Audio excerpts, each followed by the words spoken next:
Welcome into the Sports Objective podcast and a very special night as we get to relive one of the best games ever in the history of Pirate football. Bubba, I'm so excited to have the principal of the year of North Carolina, ladies and gentlemen, Tavari Stoop Wallace. How are you, man? How you doing, Dave? It's I'm good to doing be here. great. So great to see you again. And we got Bubba and Kyle. Kyle is that big screen right there. It's not, well, Kyle's not in the shot there, but that's the way we used to watch the game. Tabari, man, what a great. Let's get your thoughts. I guess before we start the game, let's get your thoughts going into this game. What was going on in the season in your mind right before the game? Can you give us? Do you remember anything that Coach Logan said before this game, or maybe the week of the practices? He said that we were going to go in monotone. It's almost like a boxer that sits there and rocks, doesn't show any emotion, doesn't show anything, and then we were going to let it all out on the field. I mean, he told us he'd run through hell with gasoline shorts on, is what he always used to tell us, and he said that again, and he wants us to leave it on the field. He wants us to leave it on the field, and what a lot of people didn't see was Miami, in their infinite attempt to intimidate us, came across the field. And actually bumped into one of our players, and we responded in kind. But I think they made us emotionally invested during that time. The whole team, it was like, okay, it's on. You have started it now. So I think that classless act backfired, and you're definitely going to see it in the video to come. Snoop, you guys are coming off of a blowout loss on Thursday night to Southern Miss in Greenville the week before this game. Was that a motivating factor going into this game, back-to-back nationally televised games, to get that taste out your mouth? It was an extremely motivating factor. That was a shock when we lost to Southern Miss like that, because I know y'all remember the season. That was our season. I mean, we were rolling through some competitors. We held West Virginia the way we did. We only lost by a few there. I mean, we were just going in, and then Southern Miss was kind of like it's almost like a reality check that nothing's going to be given to us. So we continued on our pursuit, being the giant killers, and that's how you saw the season manifest itself. Yeah, man, Southern Miss and North Carolina both went 8-3 that year, and neither one went to a bowl. That's terrible. Y'all, I'm gonna tell you what, it's years later. We're almost 20, 25 years later, and it still hurts as a player during that time to have that taken away from you. I mean, that kind of goes into my protection of my students, making sure that, it's unjustifiably, things that's taken away. I'm there like a mama bear. I'm ready to try to tear into it because I know that feeling never leaves you. No, it doesn't. I'll tell you one thing. You think about the likes of 44, Scott Harley. I mean, man, what a year he had. Being on the Heisman list. I know that it's just an honor just to be on the Heisman list. He was running through everything, man. He was. I mean, and he really went crazy on this game. I was like, what is that about? I mean, he went in. But Scott was a hard runner always. He always played with a chip on his shoulder. He always played to win. And he always, brought that, I think he infected the team with that kind of mentality. So shouts out to Scott Harley. He was a great runner, but he did his thing. He's still running today, right? Yeah, he's still running, man. But Snoop, kind of along the lines of what Kyle was saying, coming off that Southern Miss game, Ron Franklin and Mike Godfrey doing the game for ESPN, going back and just watching some of that broadcast in preparation for tonight. Ron Franklin or Mike Godfrey, one of the two, was talking about, actually it was Kellen Winslow, the sideline reporter that night, was just talking about talking with Coach Logan, and Coach Logan said, he said, I promise you the guys are glad the game's here because they're sick of hearing from me for the past week plus. About the Orange Bowl? He said that you guys were sick of hearing about that Southern Miss game and how we didn't play up to our standard. Oh, and we were. I mean, it's almost like people build you up to bring you back down. And when we slipped during the Southern Miss game, I mean, it seems like everybody came at us. Oh, it's going to be this, and now you got to go against Miami. How can you ever rebound? Going against Miami, and Steve Logan liked that. He loved that kind of thing because he posted up in the room. He showed us the clips, and he would get in your head. He would get rolling with it. And that just had us emotionally motivated. I mean, we were ready to go. I mean, we were like, pit bulls on leashes trying to get to somebody. We were ready to go that night. All hands on deck is what we call it. Absolutely. Kind of a funny side story to that. I was a freshman in high school at the time at West Forsyth. I ended up graduating from North Davidson, where I went my final 3 years. But I remember that year, one of my teammates on the JV team, he was a big Miami fan, and so he knew we had lost to Southern Miss 28-7. He came to school running his mouth and saying, "Hey, there's no way. You're crazy if you think you have a chance to beat us." I said, "We'll see." "We'll see." And hey, he dodged me for probably 2 or 3 weeks after we beat him 31-6.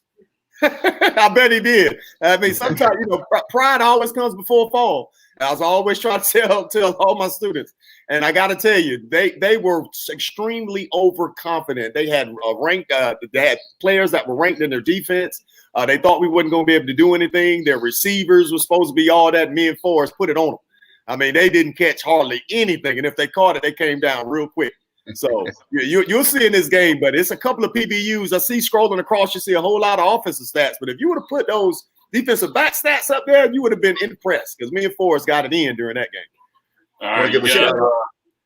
Yeah, shout out to East Carolina football letter winner from the Pat Dye days, Thomas McLaurin, one of Ruffin McNeil's teammates, tuned in. We also have one of your teammates, Snoop, Lamont Burns, tuned in. Oh, yeah. Big Burns, the Jets man. I tell you what, when you think about that, Tabari, this is one thing that's near and dear to my heart. You know how much I love defense. And that's one thing that the defensive line concerns me for the current season coming up.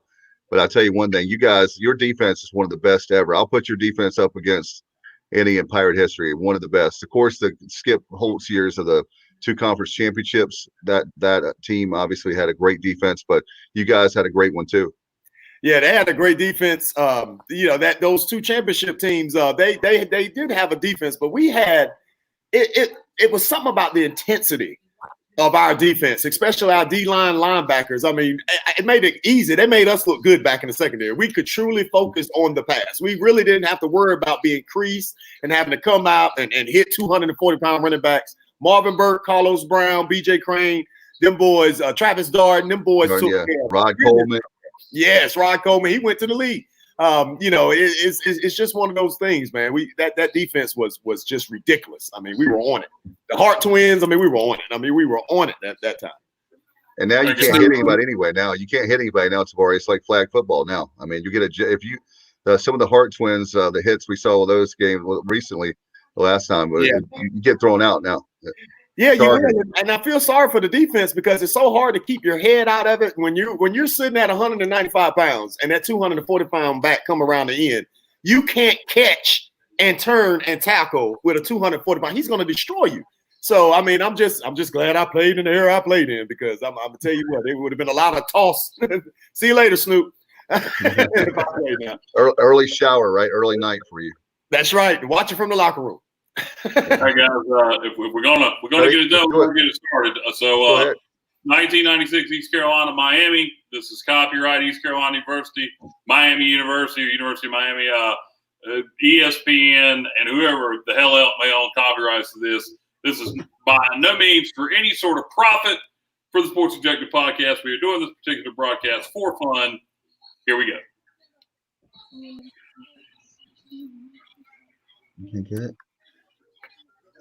All right, here we go. And I've got my beautiful baby girl. She's talking to me. So, no, don't come on. You got to brush your hair first. I'm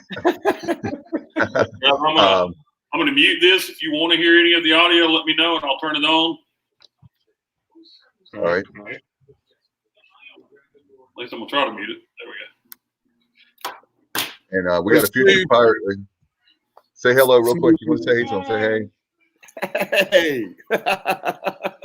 Future baller right here. He's basketball and he baseball and basketball right now. So he wants to play football.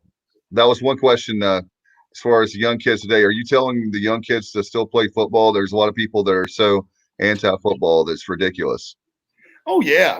You got to remember where I come from. We're extremely rural on this end. So all the kids, sometimes we have to use our talents to get us out, to get us out of our current environment. So football is a ticket out. Trust me, there's 119 scholarships for football and only 12 for basketball. So you got to do the numbers in regards to that matter. So go ahead in there, abide by the rules, keep your head out of it. Again, they're training them like that little now, So football is definitely the way to go. It's here to stay. It's America's game. I love it. Snoop, as we're getting this broadcast started, before we get the game kicked off, just talk about we've talked about the scene going into that game, but just talk about the venue, the fabled Orange Bowl, so much history. So what was it like? Well, you go in there and it's all built and constructed to be intimidating. I mean, from the crowd being right there on you, from the people working the gates and letting you in, the little helpers and this and that with the little coats on. I mean, and everybody is verbally giving little snide comments to you like, this is going to be easy.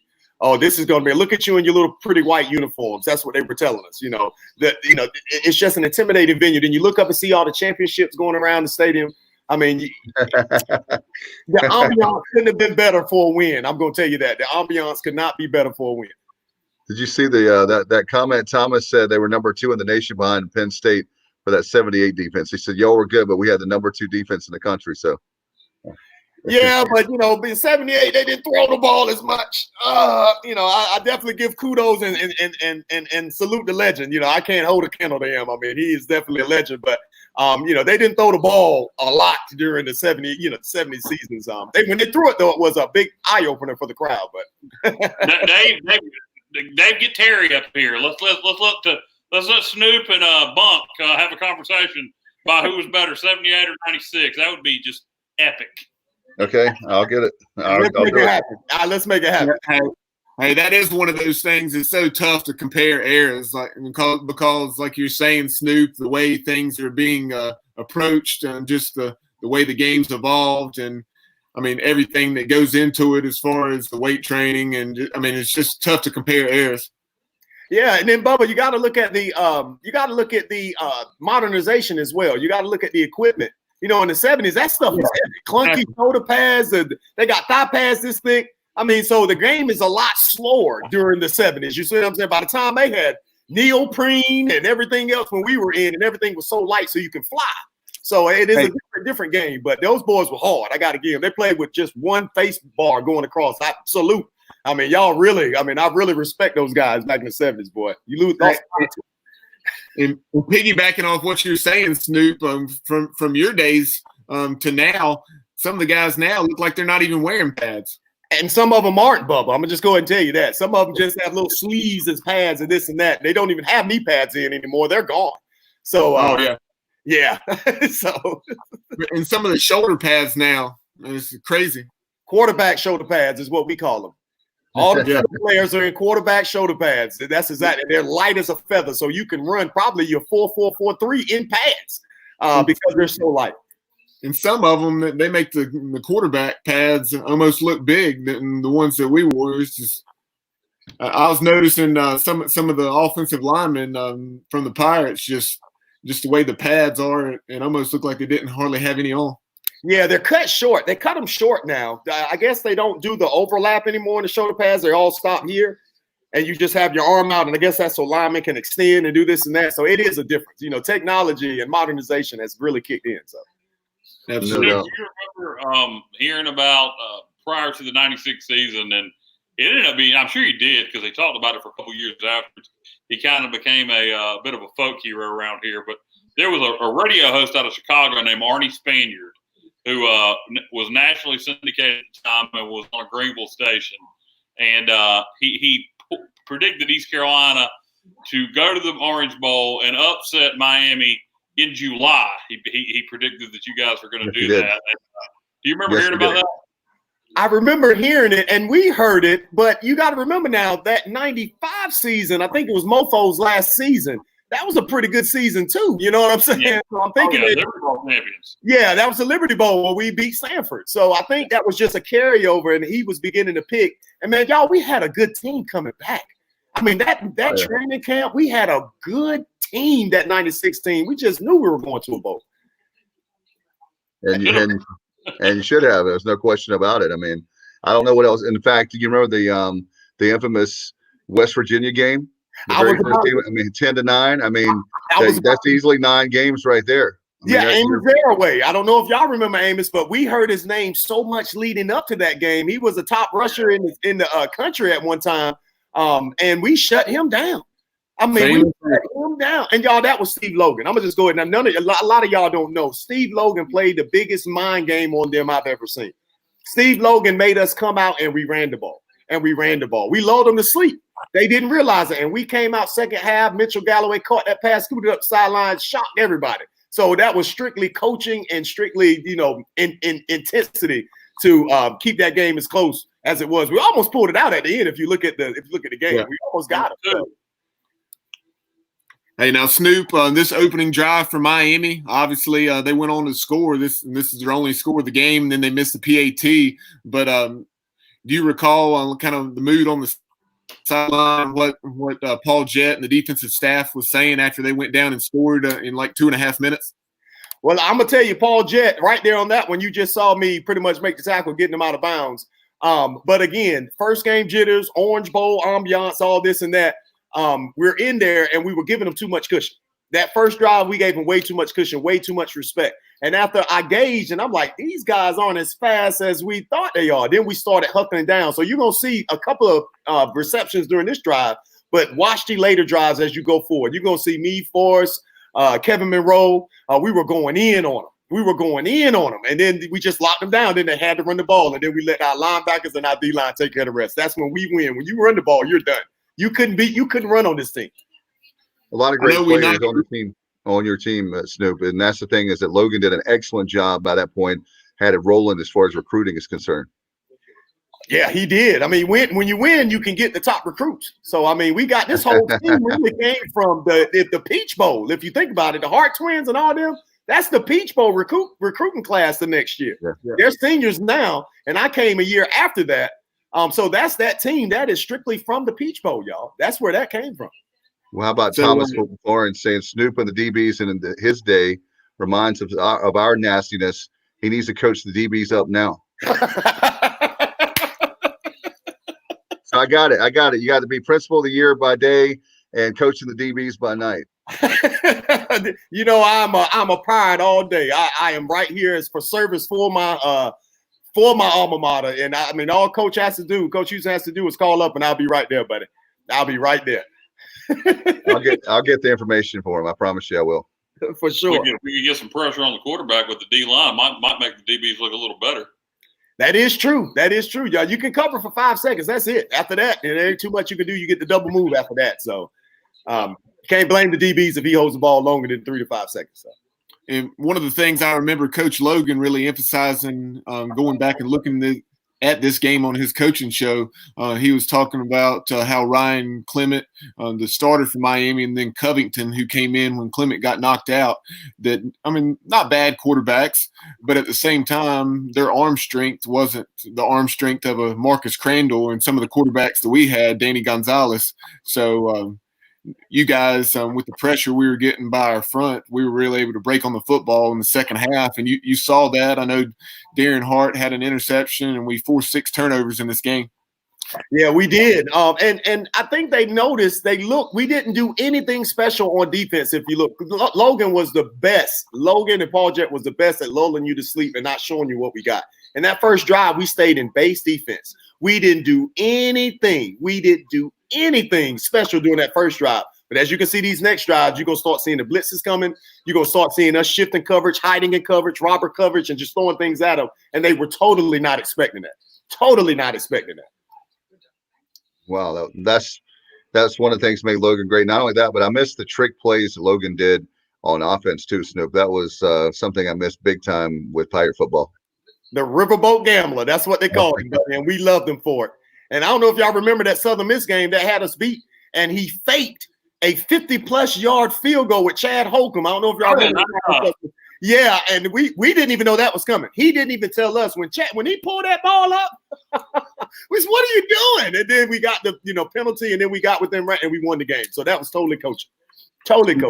Lamont Burns chimes in. He says, "I was headed to Duke to play football until I saw the Peach Bowl, and after that, my mind was made up. I had to be a Pirate." You made a great choice, Lamont. Thank you, Lamont, because I played with Lamont. I mean, he was a beast. Lamont was a monster, and even more of a personality in the locker room. Y'all should have heard some of the things he did and said. I love him to death. Old Bert. What happens in the locker room stays in the locker room, right? Yeah, pretty much. That's why I didn't go any further. I don't want to put anybody out there, so it is what it is. Okay. That's why you need to get a scholarship, right? And also, Lamont said that when he played with the XFL's Las Vegas Outlaws, that he played with Ryan Clement. Oh, wow. Well, I bet you Lamont could tell you some stories how he rubbed that in at practice and after practice and in the locker room. Yeah, Lamont, go ahead. Tell us those stories about how you rubbed it in. 31-6. That's all you had to say over and over again. That's right. When you get some features, 31-6. I played in arena ball with Johnny Johnson, the quarterback of Illinois, when we played them in the bowl game. And he used to rub it into me the entire season. That's why I know he rubbed it in pretty good. I mean, he really rubbed in it to this point. If I saw him, I'd have to roll my eyes at him because he really let me have it. And I said, if you just saw us the next year, they lost. Oh, but I'm saying I'd already graduated. I'm like, okay. All right, I got something for you. So I used to pick his balls I used to pick the ball all the time in practice and throw it at him and be like, yeah, Illinois that, and keep walking. So it is what it is. Snoop, I changed subjects for a minute. I saw you the other night on, I believe it was MSNBC, where you were doing something for seniors. I don't know if it was just for Craven County or we'll talk about that. Yeah, Craven County purchased signs for all of their seniors, and it was up to the principal how they wanted to send it out. And what we did as a school is we called all our teachers in the community and everybody, firefighters, police, and everybody, and we made sure we personalized a parade for each one of our students to deliver the signs. And it was almost like taking graduation to them, being that they can't have a graduation ceremony on the 13th. So it went viral, y'all. 400 million views worldwide in 15 other countries. I've done interviews with three reporters in other countries, for Christ's sake. So it really went crazy.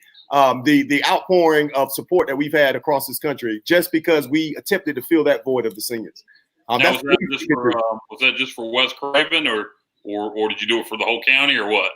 I did it for West Craven because that's my service area. The whole county did get them, but not the whole county got parades. The West Craven kids got parades, and we covered 485 square miles. You know, it's Havelock, New Bern, and then the rest of Craven is all mine. So it took us a while to get it in, but we made sure all those students were definitely serviced and worshiped during that time, because that's the least we could do. Class okay, so is there only 3 high schools? Okay, there's New Bern, Havelock, and then I guess West Craven. I guess there is only 3 high schools in Craven County. Yeah, we have early college students, but it's not a lot of kids there. Just a smaller population. It's only 3 high schools, so the rest are mine. You know, Havelock, New Bern, and then West Craven. Yeah. Home with Justin Hardy, right? Yep, Justin Hardy.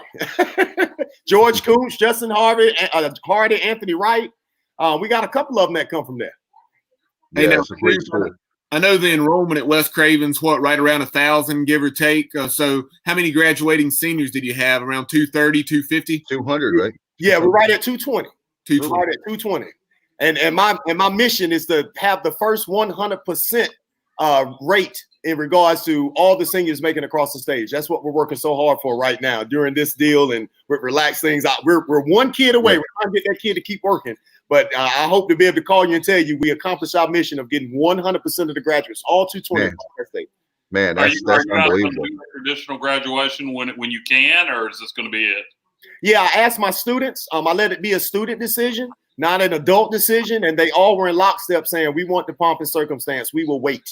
So we're waiting until August 1st. And then if it's not lifted by August 1st and we can't do it December 19th, we've already got the venue set aside. So because we got to go inside. It's too cold to be outside for graduation in December. So we're going to be inside for that one. But we're making contingency plans to make sure our children are not robbed of that life moment. Now, if it's August 1st, is that going to be outside? Yeah, August 1st is definitely going to be outside. Okay. Definitely outside. And one thing that a lot of people are enthused about across the nation is that night, y'all, the kids still get their prom. They still get their prom. West Craven High School students will still get their prom. We're going to graduate in the morning at 7 o'clock at night. It's party time. We're going to be at the prom. I was getting ready to ask if you're going to have a barbecue and invite us. You know, we're old school students. Dave, you can't go to prom. I'm sorry. I'm not asking for the prom. I'm asking for a barbecue, like barbecue ribs. We can have a lot of great barbecue chicken, whatever, man, on the grill. That would be great. Oh, we're going to invite you because there's several barbecues going on after graduation. Y'all know how that is. We'll invite you on down. I'll invite you to the one I'm going to. So, okay, cool. Hey, so Dave, taking a look at the game, the Pirates, right after giving up that early touchdown, the lone touchdown we allowed in the game, the Pirates come right down the field, mixing in some play action, finding Scott Richards, the tight end, Mitch Galloway on a shallow crosser or drag route, and then Scott Harley having some success on the ground, and we're about to punch it in right here. We kicked a field goal, but I believe Kyle, Miami was offside, so we took the penalty, got the first down, and we're about to punch it in. I believe Scott Harley is going to dive over the top here in just a moment. Yeah, he is. And what a lot of people made the decision to take the points off the board. You say, was it a good decision to take the points off the board? No, are you surprised that it was? Yeah, it was a good decision because it scored a touchdown. Surprised at the time that he did that. Yeah, because you got to remember the environment we were in, and Steve is a master of emotion. He knew with the 3 points and then that coming, he knew he had to lead by example. He was asking us to do what the world said was the impossible. So he had to coach the impossible. And when he took those off, he said, I believe in you guys. Let's make this happen. We're going to take this right here. And the boys, the offensive line responded, and we got it in. Yeah, and plus, you don't figure you're holding Miami to 6 points. So your mindset is you ain't going to beat Miami on the road by kicking field goals. Exactly. And again, he's a riverboat gambler. We had a defense that we could afford to take the points off the board. I mean, he knew we had his back. So he pulled us all up when he took them off. He had us all huddled. The defense is saying, okay, if this doesn't work, we need y'all to stop him. And it worked. And we were like, Coach, good job. You the man. Kept walking. Hey, wow. Stu, you spent nearly a half hour with us. We certainly appreciate it, but we're not going to let you go just yet. One of your teammates, Marvin Burke, is right here. Hey, Big Burke. What's going on? Y'all can y'all hear me good? Yeah, sound good, man. Okay. Absolutely. Hey, before we get started, I just want to say this. Snoop, man, what you doing for your community and your school is awesome. I mean, being the leader that you've been. I remember when we first started in this business, you was at Timberlake and I was at G.R. Whitfield, and we were coaching middle school football. And we were sitting there wondering what we got ourselves into doing middle school teaching. But hey, look how everything shaped out. Look how God works, and look at what you're doing, man. And I want to say, man, what you're doing for your community and your school is awesome. And that's the way to lead by example. Hey, Burke, I appreciate you, man. It's one love there, boss. I'm trying, man. I'm just trying to get in where we fit in, right? Trying to move in forward. But I'm not going to let you off the hook being that you bought middle school football. I'm about to tell the world what you did when we got on that field. Now, I'm going to tell it. As soon as you said it, I said, I'm not letting this moment go without telling everybody what's going on. Burke, y'all, we were in middle school. And the time we were coaching middle school, nobody ever threw the ball. Okay, the DBs were glorified linebackers just in case they creases and DBs supposed to make. That's how we manage football. Marvin Burke comes out, first play of the game, and go 4 wide. 4 wide. I was running a 4-4 defense. You can't do anything with 4 wide in a 4-4 defense. So we had to run base because I hadn't put anything in. Never would think anybody in middle school would just turn out and do the air attack. So Burke, could salute to you, buddy. You out-coached me that game. I got to give you props on that. Well, you did that. Yeah, when you ain't have too much to pick from, you kind of got to spread everybody out so you could at least run the football. I had one kid that could catch, one kid that could throw, and one kid that could run. That's so right. Everybody else was just decoys, line up outside the numbers so we could open up the room to run the football. So that was that deal. Well, you must have learned that in the linebacking core, buddy. That's why you were up there calling the defense. That's why you were getting it in front of us during our ECU days. Yeah, but trying to you, man. Hey, man, trying to learn. Appreciate you, Burke. Appreciate it, man. Thank you, Snoop. No doubt. Let's see, Alan Powell. Yeah, just kind of a fun fact. Alan Powell, better known as Pirate Al, Mike Radford, who's a great wrestler at East Carolina, and then also Wes Strom, who actually joined us later tonight. He proposed and got engaged this night. All 3 of those guys are tuned in right now. They were there in the Orange Bowl on this memorable night. Well, congratulations. I'll tell you that. Congratulations. 10 years later. Congratulations. Well, we didn't even know. Yeah, that was an awesome night. No doubt about it. It was a fun night, especially. I want to get Tabari. We talked about Marvin. Also, what about at the end of the game when y'all came back from the Orange Bowl and had all those thousands? What is this? Was it 2,000, Bubba? You were out there acting crazy. Yeah, I had no idea how many it was, Dave. But yeah, it seemed like it was a couple thousand. I don't know. It was a lot out there. It was a lot. It was a lot. It was a lot, but we were shocked, wasn't we, Bert? We didn't. It was 2 a.m. We was shocked when we got there. Yeah, it was a late game, so we arrived back. We flying from Miami to Greenville. I mean, we flying in the wee hours of the morning, and we got back late and saw those people there. Man, it was awesome. It was awesome to see the fan support. And one thing you can say about Pirate Nation, the fans are always going to be there. We saw that going to the Liberty Bowl. I mean, you take that many people that far south into the Liberty Bowl and to pack the stands like we did both years when we went down there. I mean, we always been great. Our fans have always been the best through thick and thin. You got a shout out from one of your friends there, Bert? Yeah, I see that. Yeah, that's one of my co-workers. We used to work together. That's really cool. I can tell she works with you, Burke. I see she hit you with the "What's up?" No, so that was no, man. You. What's up? She might as well just did her head like this. No, that was one of my old co-workers, one of the old guys, basketball coach at Smithfield Selma, AD at Smithfield Selma. He took my spot when I left, so he doing a good job there. Okay. No doubt about it. This is and we mentioned last time, guys, but I love these uniforms. It's from when I was at East Carolina and we won a lot of games. I still think there should be one game a year when we have like a legacy uniform that we go back and honor our team. At least one per season. Don't do it too much because then it would be not cool. But I would love to see those uniforms. I know we're in Adidas. I think that was Nike or Russell back in the day. But I would love to have those uniforms back. At least one game coming up in the next season or two. Yeah, that'd be good. That'd be great if we could do something like that. Throwback days. I mean, a lot of schools are doing it. They're getting the new generation style uniforms, and also they bring it back traditional style uniforms for once or twice a game. So I mean, I think that'd be great. If we can, reminisce the old helmet, the old uniform, at least for one game. To show the Pirate Nation that we're still here. We're not forgetting about where it all began. So that'd be an awesome sight to see. Hey, after 5, we had the Hart twins and Mark Libiano and some others on last week taking a look at that 95 Liberty Bowl. And when we did that, we were talking about these uniforms. It's the same uniform design that Auburn still wears to this day. Oh, wow. Really? Yeah, even though, I mean, I know back when they started wearing it, I know at one point they were Russell, but now I think Auburn's with Under Armour. But they've kept that same design even though they've switched who they've been with. Wow. They've won a few games too, and they've won a few days and a few games and a few championships. So definitely got to keep it. Yeah, that was you talking about Auburn. That was a game. I think the last podcast y'all was on with the Hart twins. I think y'all mentioned about Auburn, but whoa, that was a game there. I mean, I never forget. We was in the locker room coming out, so we warm up about 2 hours before the game or whatever the time frame is.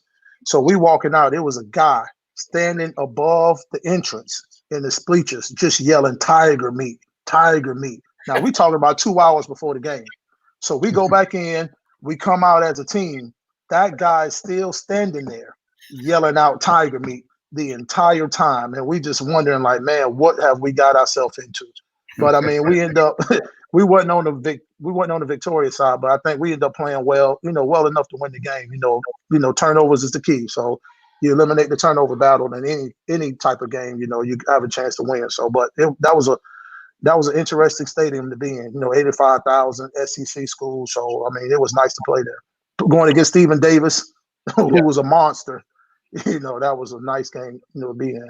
I just remember all the build-up for that game because Auburn had that 20, 21, however many game win streak, and Terry Bowden had things rolling.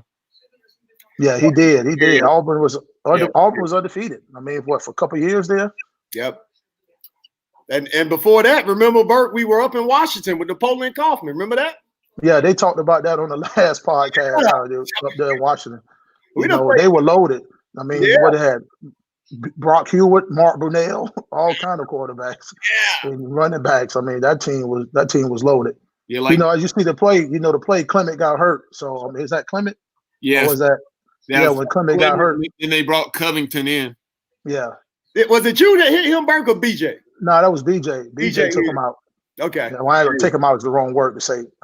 Made a form tackle and he got injured. Let me say that. Speaking of BJ, Hey, it's the statute of limitations is over, man. It's okay if he took him out. I mean, that's the game of football, right? They did that to Mark Crandell, Central Florida. I still can't stand them for what they did to Mark Crandell back in the day, and that's been many years ago. I can't stand it. That was a legal play right there, though. The one on Marcus was illegal. What he did. Oh no, that wasn't. Yeah, that was illegal.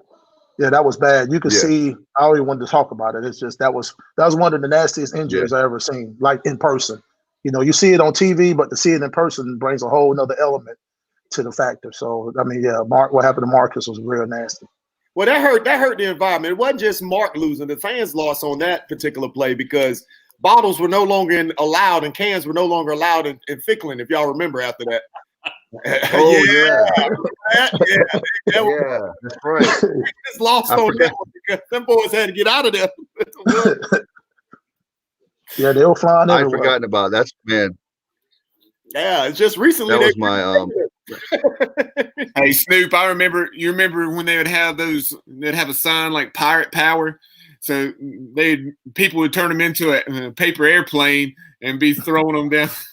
They did. Our fans are the best. They're the most creative bunch, I think, in America. They will come up with some things, but you on the field like, what is that about? Oh God! But it helps us out. It definitely motivates us. Yeah, that was. I was telling Bubba today that with Mike. Mm-hmm. I was just going to say, I told Bubba this afternoon, we're getting ready for this, talking about this, the very fact that I really believe in Coach Houston.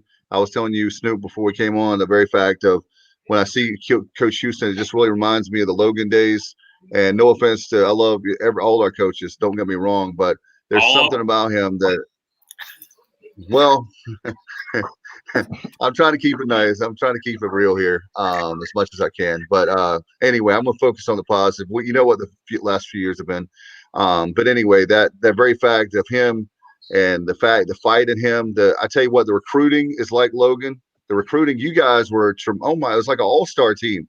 And everybody, just because it said East Carolina, like these boys right here found out that you guys could have been Penn State, Miami, you could have put whatever uniform on, you guys could play.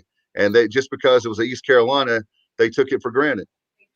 Yeah, I mean, we got some people in there. You got to remember when we first got in, you know, and the boys always used to have the highlight tapes and all, and we were looking at Burke and Los and all them, and they just didn't play on defense side of the ball. They played on the offense side of the ball. You know, EJ and Burke, you know, and everybody else did their thing.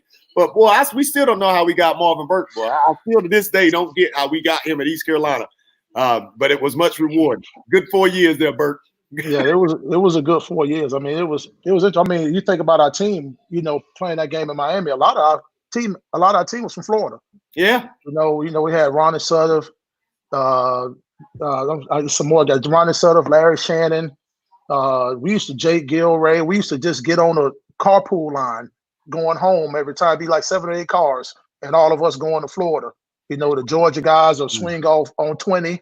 And then the Florida guys be 5 or 6, about 4 or 5 of us just keep rolling down to Florida.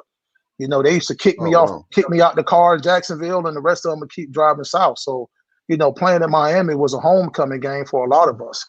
You know, that was the closest point that we get, the closest part we played at home, you know, was playing in Miami, you know, and had dreams of playing in that stadium. You know, growing up in Florida, either you was a Florida fan, Miami fan, or a Florida State fan. I mean, that's just it. So then, you know, you see, you know, to be able to come back home and play at home in Florida, I mean, it was exciting. You know, that was an exciting time, especially for a lot of us. You know, we was going to we told all the North Carolina guys, the humidity in Florida is totally different in North Carolina. We kept telling them that. When you go down to Florida now, it's going to be a different type of breathing, a different type of air. It may say 80, but it's going to feel like it's 98. So y'all better get ready for this humidity. And the beginning of that game, it was hot. I mean, it was pretty hot, and a lot of people was gassed during pregame, in the locker room, laying out, changing shimmer shirts. We ain't had a tight stuff like they were now. We had the old gray shimmer shirts. Guys was wringing out sweat from their shimmer shirt because it was just so hot and humidity. But we know that was a good part about, having guys from across the region. Well, we can explain, the work, the weather, and how it's going to be, and everybody was able to adjust to the climate. Yeah, and specifically that. Remember, we were hydrating, Bert. Before then, they kept saying drink. So we didn't keep up in the fourth quarter.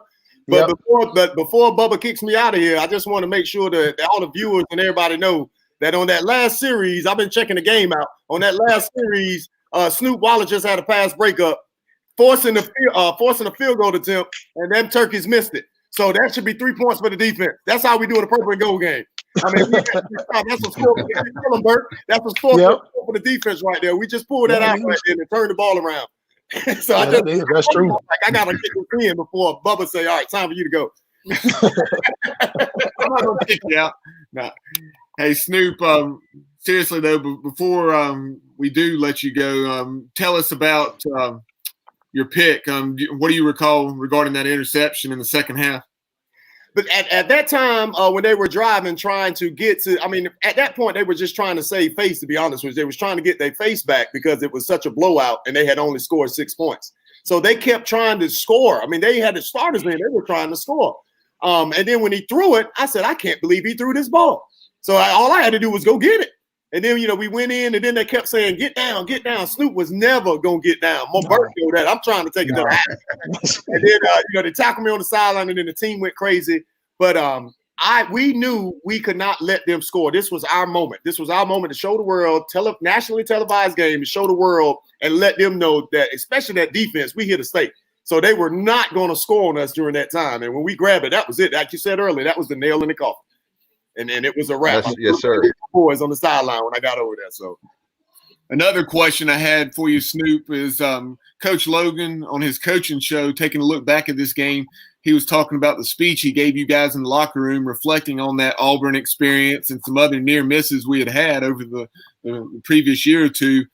So he said this group of seniors, referenced the Hart twins, and some of you guys just said they knew what it was like to be in a dogfight with a caliber opponent like Miami because of having played Auburn so tough. Just what do you recall about that and being able to go out and get the job done in the second half after that?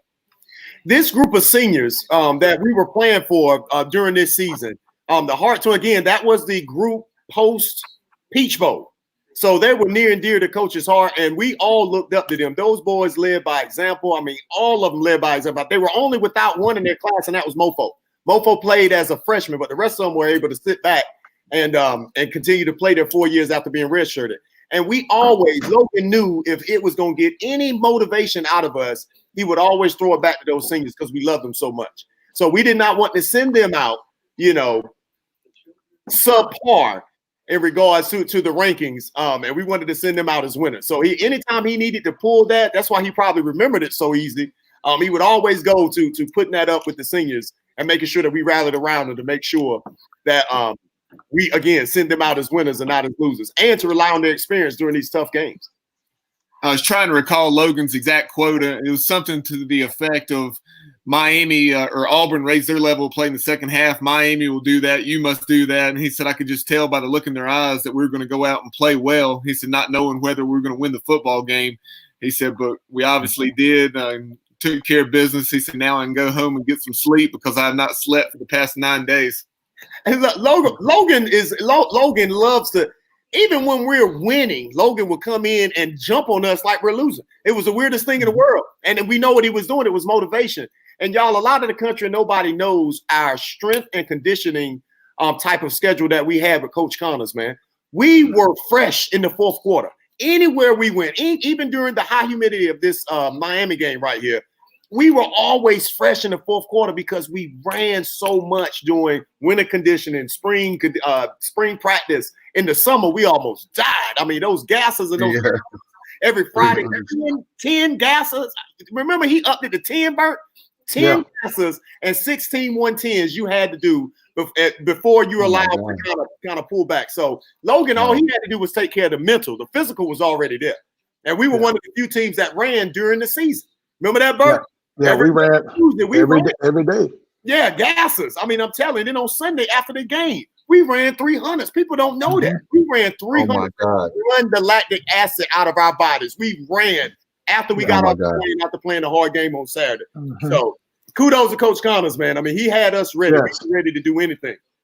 And that's one of the things. There are different schools of thought on that, obviously, more than one way to skin a cat. And this isn't to throw any fuel on the fire, to dwell in the past, anything like that.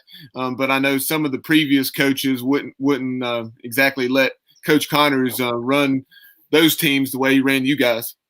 And that was a mistake. I think Bert could chime in on this one with me. That was a big mistake. When you physically feel, look at it like at boxing.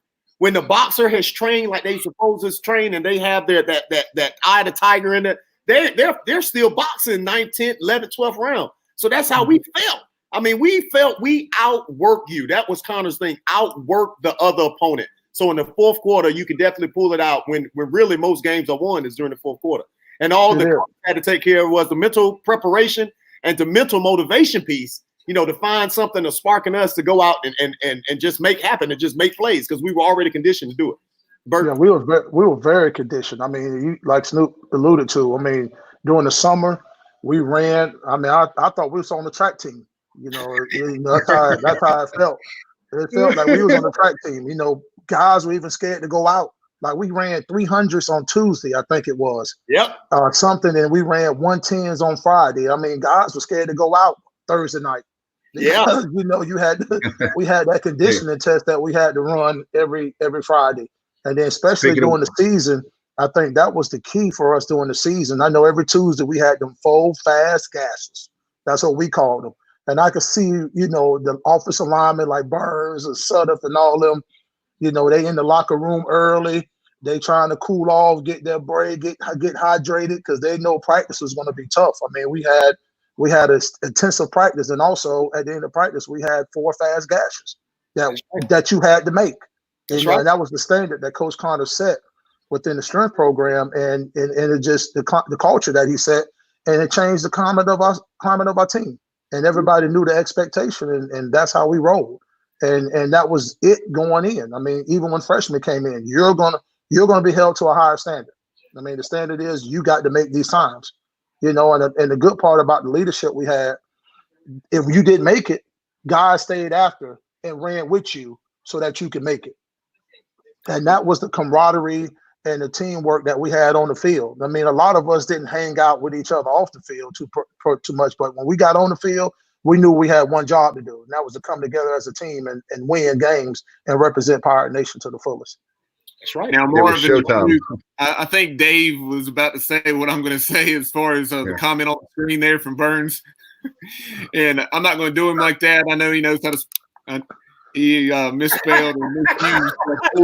Anyway. and then another one of y'all's teammates, Shane McPherson, one of Burns' fellow O linemen, he liked that. Shane Mack. Shane Mack in a minute. Oh my goodness. I know, Bubba, what y'all guys doing with this thing, man, is awesome. Like I told you before on the last podcast you had me on.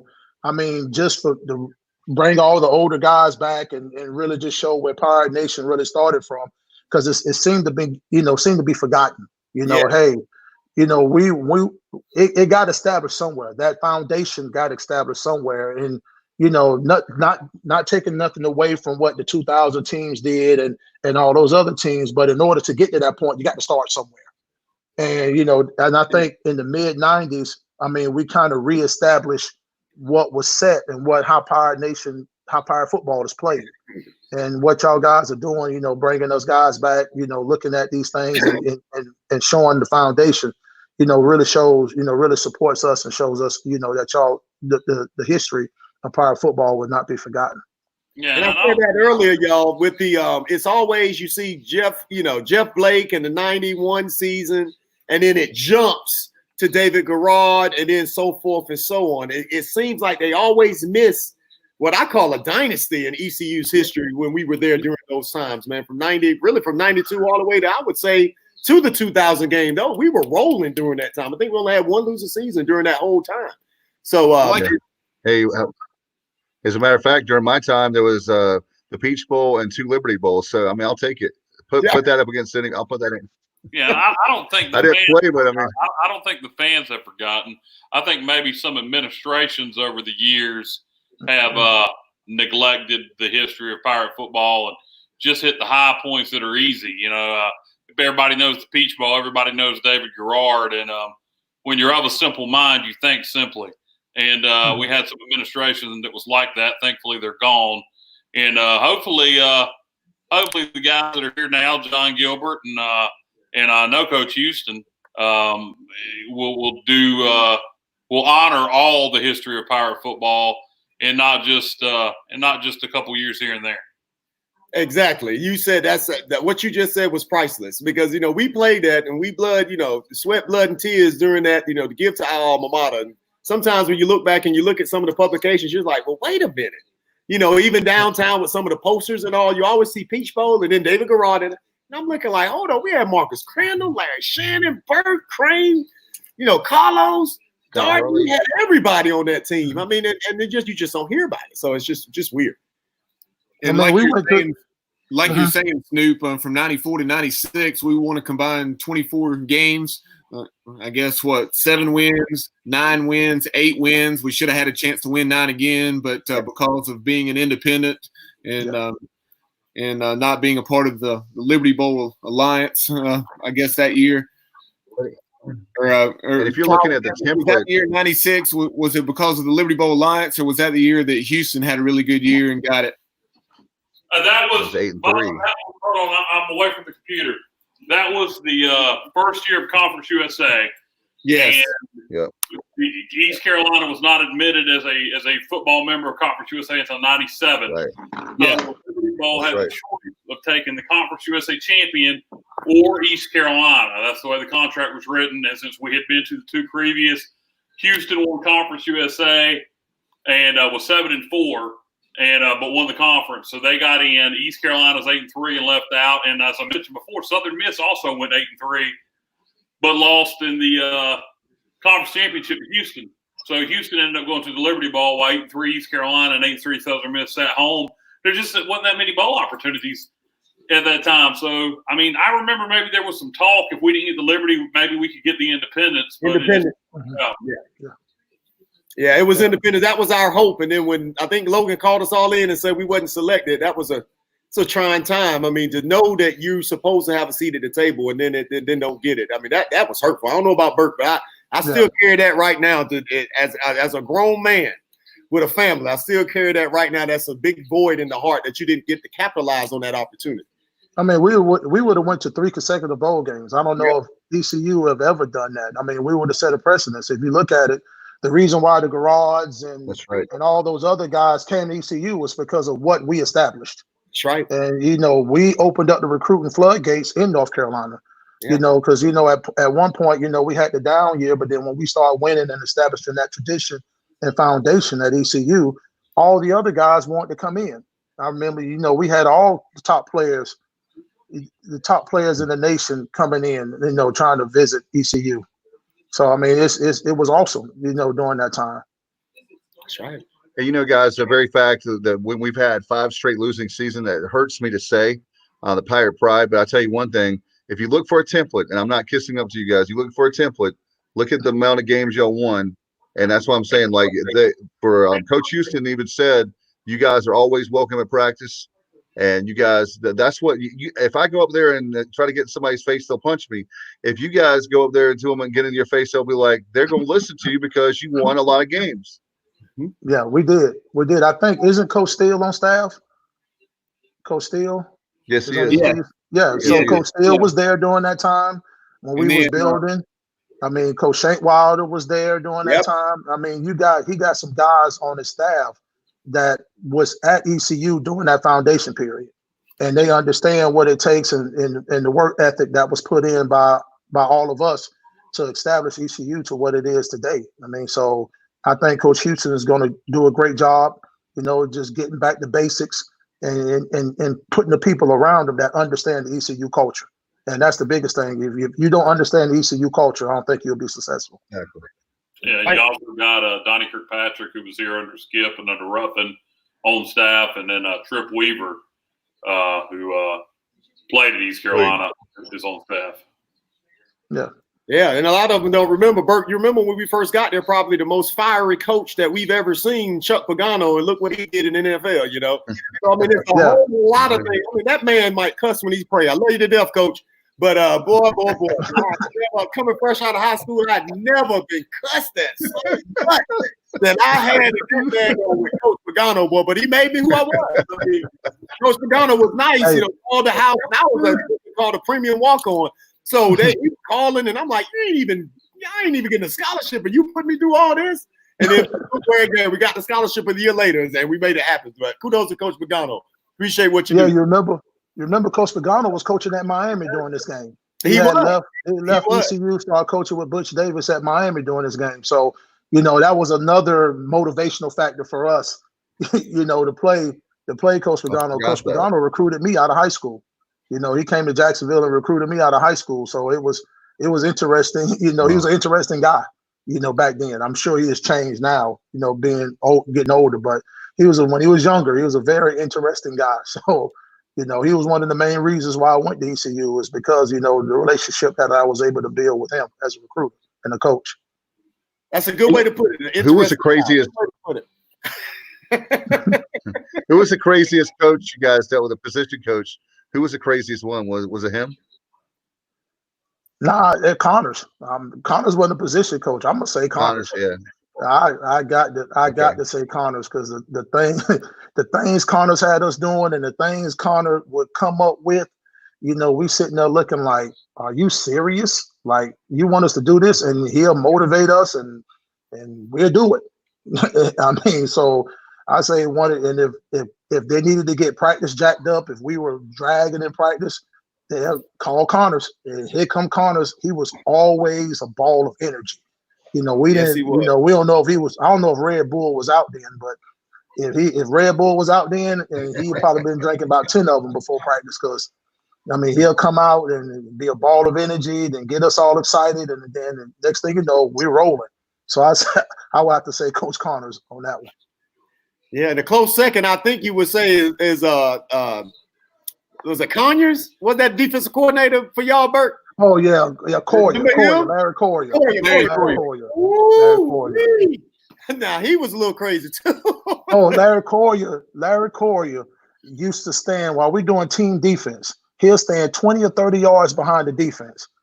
He will have a pipe in his hand, and all of a sudden you'll hear "dada baby, dada baby, dada baby" as he coming up, and next thing you know, he's right behind you with the pipe in his hand. Yeah, but Larry Coyer was another one too. But he was a great coach, man. Very smart. I think he ended up going to the league, and coaching in the league for a long period of time. I mean, if you look at ECU, not only have we had great players come in, but also we had great coaches that come through ECU. So that just tells you the testimony of the program. If you look at Coach Jagger, Coach Jags, you look at Coach Pagano, Coach Coyer, and I'm sure I'm missing some more. But that just actually went on to higher levels and was successful. Doug Martin. Yep. Yeah, Doug Martin did big things. Yeah, he did. Coach Berry, Todd Berry, yes. Hey, Snoop, I know when we've had you on before, you do an excellent Steve Logan impersonation or impression. So I hate to put you on the spot, but you got anything for us with Coach Logan? Yeah, you did put me on the spot on that one. You caught me situationally the last time. But hey, I thought about it because your Gatorade towel around the neck, like Coach Logan. Before you go, do you know he's been doing that Gatorade towel since we did middle school?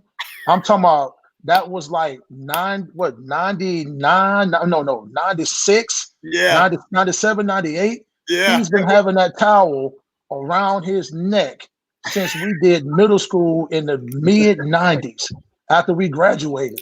So That's one thing about Snoop that hasn't changed. he's going to keep him a Gatorade towel, and it's going to be clean. At the end of the game, it's going to be a clean towel. Then he done slung the towel around. He done throwed it around. He done did everything with that towel. But when you meet with him and shake hands at the end of the game, it's clean. I just always wonder, how do you keep that towel clean? No grass stains, no nothing. So that's just vintage Snoop right there with that towel. Well, I'm gonna tell you what, on ABC that y'all saw last week when they were doing the celebration, they went live and remote from West Craven, and they caught me on a day when we were moving stuff, and I had this towel on, but I had to do it. They were ready to go.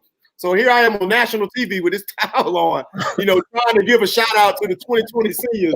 And people text me like, man, you put that towel on and you went on national TV. I was like, man, they caught me when I was working. What do you want me to do? So the towel's a trademark, I got to tell y'all. Yeah. A tribute to Coach Logan. Yeah, see, Logan, let me see. And I can only, probably illustrate, when he would get it, and Bert can identify with this. I mean, he sits way back just like Coach Corey did. And you make if you hit a receiver or you hit the quarterback by mistake during practice, he would go livid. And he'd come and say, Snoopy, come here.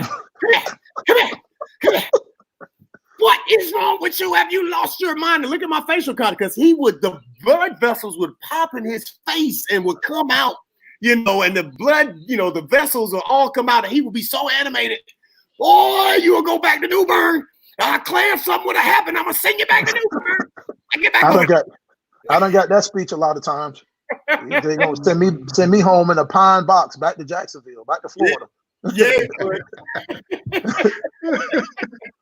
But boy, he would start that scream, Snoopy, come here. And it would be between emotions. He would do the talk and he'd calm down. It's almost bipolar if you think about it. He would be animated, instant of mania, and then calm. And then he'd end it with mania, and then he'd push on the shoulder and say, go ahead. And you go back out and say, Lord, what just happened? What just happened? You didn't know how to take it. You just sat there and said, okay. You got that right. Old school EC gaining respect from. Oh, for sure. And the cry heels. Exactly right. I love it. The cry heels. Cry heels. That's nice. And then, guys, Lamont Burns chimed in. In his opinion, he said probably the craziest, I guess. That's the question he was responding to, is Coach Jags. Coach Jags was slick. Coach Jags was not as public as some coaches was. He was real smooth with his comments and it, but it was largely located to the linemen. But Jags was a good one. He was a good one. Like Burns and them had a one-on-one deal with Jags, so no telling what happened in their meeting room. So I'm sure it was some animation going on in their meeting room. Like, we can all probably tell you different stories about our meeting room. Like Coach Fleming might have been another one that was probably on that was on. He's the head coach at Rhode Island right now, but Coach Fleming was another one that was probably a little animated. So I mean, like we had a cast of characters, I want to say, and a lot of those guys really shaped us that are coaching, that really shaped and formed us as coaches right now, because we take little bits and pieces from all of them, and we made, we molded our own self in coaching kids today. So I mean, I know I take a little bit from Logan, I took a little bit from Paul Jett, I took a little bit from Coach Fleming, Coach Yoshida, Coach Webster, and made me who the coach I am today. So I mean, those guys were astronomical in our lives. So it's good, that we had that, and we need to get that back. Just like with Flim, just so the viewers know, there was another PBU that's number 2 now. I'm gonna see my name going across the screen, but I'm calling them out. But I will say, women go say again. I would say, look how you come out that break, baby. Play the hands. That's what I'm talking about. Bert, you see, that's what I'm talking about. But with Fleming and with the coaches, like you said, and they're punting the ball again. There it is. Should be 3 points. It should be 3 points for the defense. They punt the ball again. Yeah, but with Fleming and the other coaches, y'all, it was something unique about East Carolina that I took with me into my coaching career when we went to middle and high school, me and Bert. Is that all players are not, you cannot coach the same way with all players. Fleming knew with the diverse personalities he had back there in that backfield, some people you can holler at and that will motivate them, but some people you had to coach. All right, and I love Forrest. Forrest is my man, but Forrest didn't let nobody holler at him, including the seniors, even nothing like that. So it's a certain way you had to handle, certain personalities in that, and the East Carolina coaches knew how to do that. Carlos, I don't think you could do that either. Burke was about crazy. They kind of did sign language to him because Burke could go off. So, it's just one of those deals where the coaches knew exactly what to do to get the most out of the players to make sure they perform at their personal best. So kudos to the coaches. Yes. Guys, I was just going to tell you, thank you so much. You're a special part of my heart. You guys are awesome. And I tell you what, you're always welcome on our show. And I tell you, we're going to do something. I will tell you this. I'm going to make history right now. If there's any possible way we can get through the social distancing, we're going to do something very special for you guys. I'm going to tell you that right now. You heard it right here on Facebook Live. And we're going to do something special for you this year. That's all I'm going to say right now. I don't want to jinx it. But I'm thinking something really cool for you. I promise you. Thank you so much, guys, for being a part of tonight's show. Appreciate it. Thank you. Thanks for the opportunity. Thank you. You guys are awesome. All right, appreciate those guys very much. It was great to have them on. And now we have Shane McPherson coming on, Danny Moore, two great guys, two more great players, part of this team. We're trying to share the love and get as many players on. I wish we could put them on. We're going to work on that, see if maybe Zoom or a different way, but we're going to we can get maybe a special reunion or something. We'll do that very, very soon. But tonight, what we're dealing with, we got Larry Shannon coming on there too. Oh my gosh. Guys, thank you so much for coming on. A very special night, reminiscing about the Liberty Bowl, the ECU big win in the Orange Bowl was what I was trying to say. Guys, thanks for coming on. Is my audio working? Can you hear me? We can hear you, Shane. Okay. Yeah, we can hear you. Technology is not my strong point. I want to make sure I had it working. Hey, Larry, can you hear us? Can all of you hear us? Danny, you got it? Yeah, I got you. Can you hear me? All right. You good, Larry? Yes, sir. All right. Hey, I like that jersey in the background. Nice backdrop there. Yeah. My wife said, "Why don't you go outside and sit by the pool?" And I was like, "No, I want to show off my jerseys." Hey, I'm sure we'll get to this later on. We'll go ahead and do it now. Is the gold towel frame? The gold towel is missing in action. I think it's at my mom and dad's house. I think they got it in a souvenir case. Every time I go home, I bring something back that they've kept over the years. So, so Shane and Danny, Shane, you can go first. One of the things I wanted to ask you about, obviously, Scott Harley ran for more than 1,700 yards this season. I think 1,745 to be exact. Season record in East Carolina history. So just talk about that and the pride that you and that offensive line took in helping set that record. Oh, it was we took a lot of pride in that. That was we worked every day and we talked about that and watching him, being a part of him doing that. I mean, he was a player now. That dude was a different back, and he had our back. We were good friends, and when you got that situation, and when I go to war with that dude right there, and it's a lot of fun. Makes a lot easier for what we do up front. Very little recognition, which we were fine with that. But it was a lot of fun being a part of that. What do you remember about that particular season, Danny? I think was that your sophomore year? Yeah, that was my sophomore year. What I remember most about that season was I was surrounded by a bunch of wonderful teammates, man. It was a pretty special deal to be able to play right there in the middle of essentially 5 seniors, if you include Scott there. And those guys were my mentors and really made my life easy in my first year starting for the Pirates. Absolutely. And prior to this game, this was game 6. I think it was game 3. We'd gone down to Columbia and Scott had run for nearly 300 against the Gamecocks in the rain that night. I remember that one very well. I was at Williams-Brice with my family, but what are your memories of that one? It was wet. I remember it raining Yeah, yeah. I remember reading so much. They literally set the ball down, and the ball was starting to float across the field out there. That and the fact that all of our fans stayed in the end zone there while the rest of the Gamecocks exited the building pretty early on in that matchup. So a lot of great memories from that one for sure. I mean, Scott just pounded the ball and really get after it on the ground. The game that was a phenomenal game. Larry, yeah, sorry, go ahead, Kyle. Yeah, I had a question for Larry. Larry, you being a Florida guy, what did it mean for you personally to go down and not only get to play at Miami, but to beat them in the Orange Bowl? Oh, it meant everything. So, when the schedule came out and we knew we were going down there to play, obviously had that circled the whole time.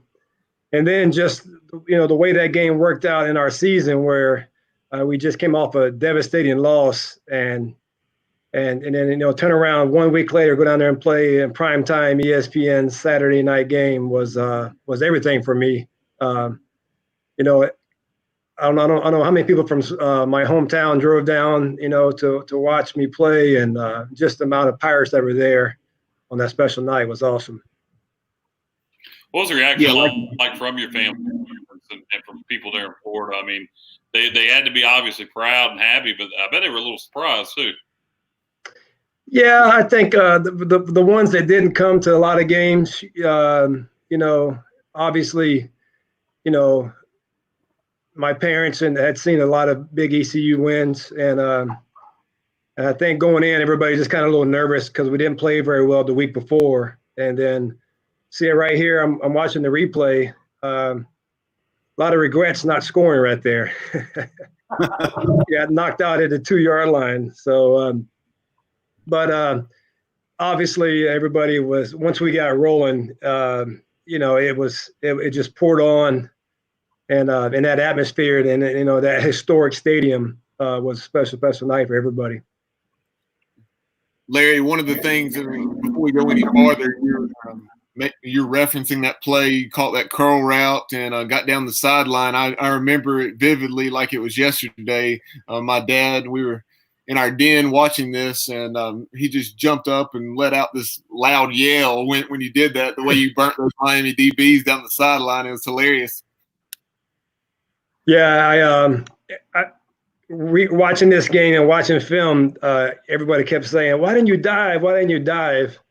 Well, I was getting ready to dive. I was trying to get the ball in one hand, and so I felt all those guys kind of had an angle on me. So my intention was to reach out and dive on the pylon, but I just, the way I was full speed stride and trying to get the ball to the pylon, I didn't ever get a chance to. But yeah, so that's, I think I didn't have many catches that night. It didn't matter to me. We were rolling them up, and a lot of our big touchdowns in this game were play action passes. Especially late as we pulled right away from them, and Marcus just had an unbelievable night, and we ran the ball really well again, and kind of showed the nation what we were about. That was the motivation for the week. Coach Logan came in Sunday after we lost to Southern Miss on that Thursday night game. He came in the next Friday. We had a team meeting the next day, and he said, basically we got to pick ourselves up, and this week everybody's going to be watching because it's on ESPN1, and it kind of lit the room up a little bit. Like, we got a chance to redeem ourselves, and everybody in the country is going to be watching, and that kind of gave us motivation to kind of go back and play the way we're supposed to play. And that team was a phenomenal team, and the way we played against Southern Miss was a big letdown, and so we came back and redeemed ourselves. Yeah, I want to say we were something like 17 to 21-point underdogs in this game. And that's what Mitch Galloway, like you said, had a heck of a night. And later on, like you were saying there, late third, early fourth quarter, we put it away. We had the play action pass where we hit Jason Nichols on the post route. And then also we hit Mitch Galloway out in the flat, and he used that speed that he was so known for. Yeah. Great night offensively. And then, what comes away from this too is that, the defense after the first drive was just lights out, causing the turnovers. I mean, Darren Hart, I believe he was maybe player of the week nationally or USA Today or something. He had a phenomenal game stat-wise. And, it was just a fun time, especially there at the end of the game on the plane ride home. I think Danny and Shane can vouch for how close we were as a team and how close we were in the locker room. And, just to kind of go from a week before being as down as you could probably get, and then a week later, really showing what we're made of and bouncing back and kind of putting, showing the whole country the kind of team we had. And that's something that we were tremendously good at under Logan is not losing back-to-back games. Yeah, he had an unbelievable way of motivating us, especially showing us, kind of like the blueprint of why we lost or why we won. He was really good at that in the meeting room the day after the game, kind of breaking it down to you, told you how it was. And he was very, very good at coming up with motivation, along with Coach Connors every week having, just some type of motivation factor around the opponent or around the situation we were in. And he, he was a mastermind at that. And obviously it showed in the results. That's one of the things that I miss most is the Connors talks on a Saturday morning, Friday night, Saturday morning, game week or game day. His motivational talks. It wasn't just I'm gonna spend 30 minutes getting ready for this. It's something that he prepared all week long, and it was unbelievable the way he delivered those and the thought in those. It was really, really, really neat. I missed that as much as anything. Right. So is there a specific one, Shane or Larry, Danny, that really stands out as far as Coach Connors in the pregame? Because I remember hearing some of those, quote, war stories, if you will, just down through the years on pirate radio or different platforms, just talking about how guys had fought in the locker room. I think maybe even Coach Logan on his weekly radio show in Raleigh now that he does on game days, he talked about that. He didn't go into too many details, but he said we hired boxers and they came and fought one or two rounds in the locker room. He said it was pretty awesome. I mean, every week it was something a little bit different. Football is, football and a football team is it has a lot of similarities to the military about the way you prepare and your brotherhood and the discipline. And so Coach Connors always hit on, he did a lot of studying, read a lot of books, talked to a lot of people, brought in guest speakers about, a lot of military themed stuff. Right, Shane? Yeah. And then I think the boxing, that might have been my senior year. I think Shane might have been gone when the guys were in the locker room boxing. Yeah, I don't remember the boxer. I missed that. Yeah, Danny was there.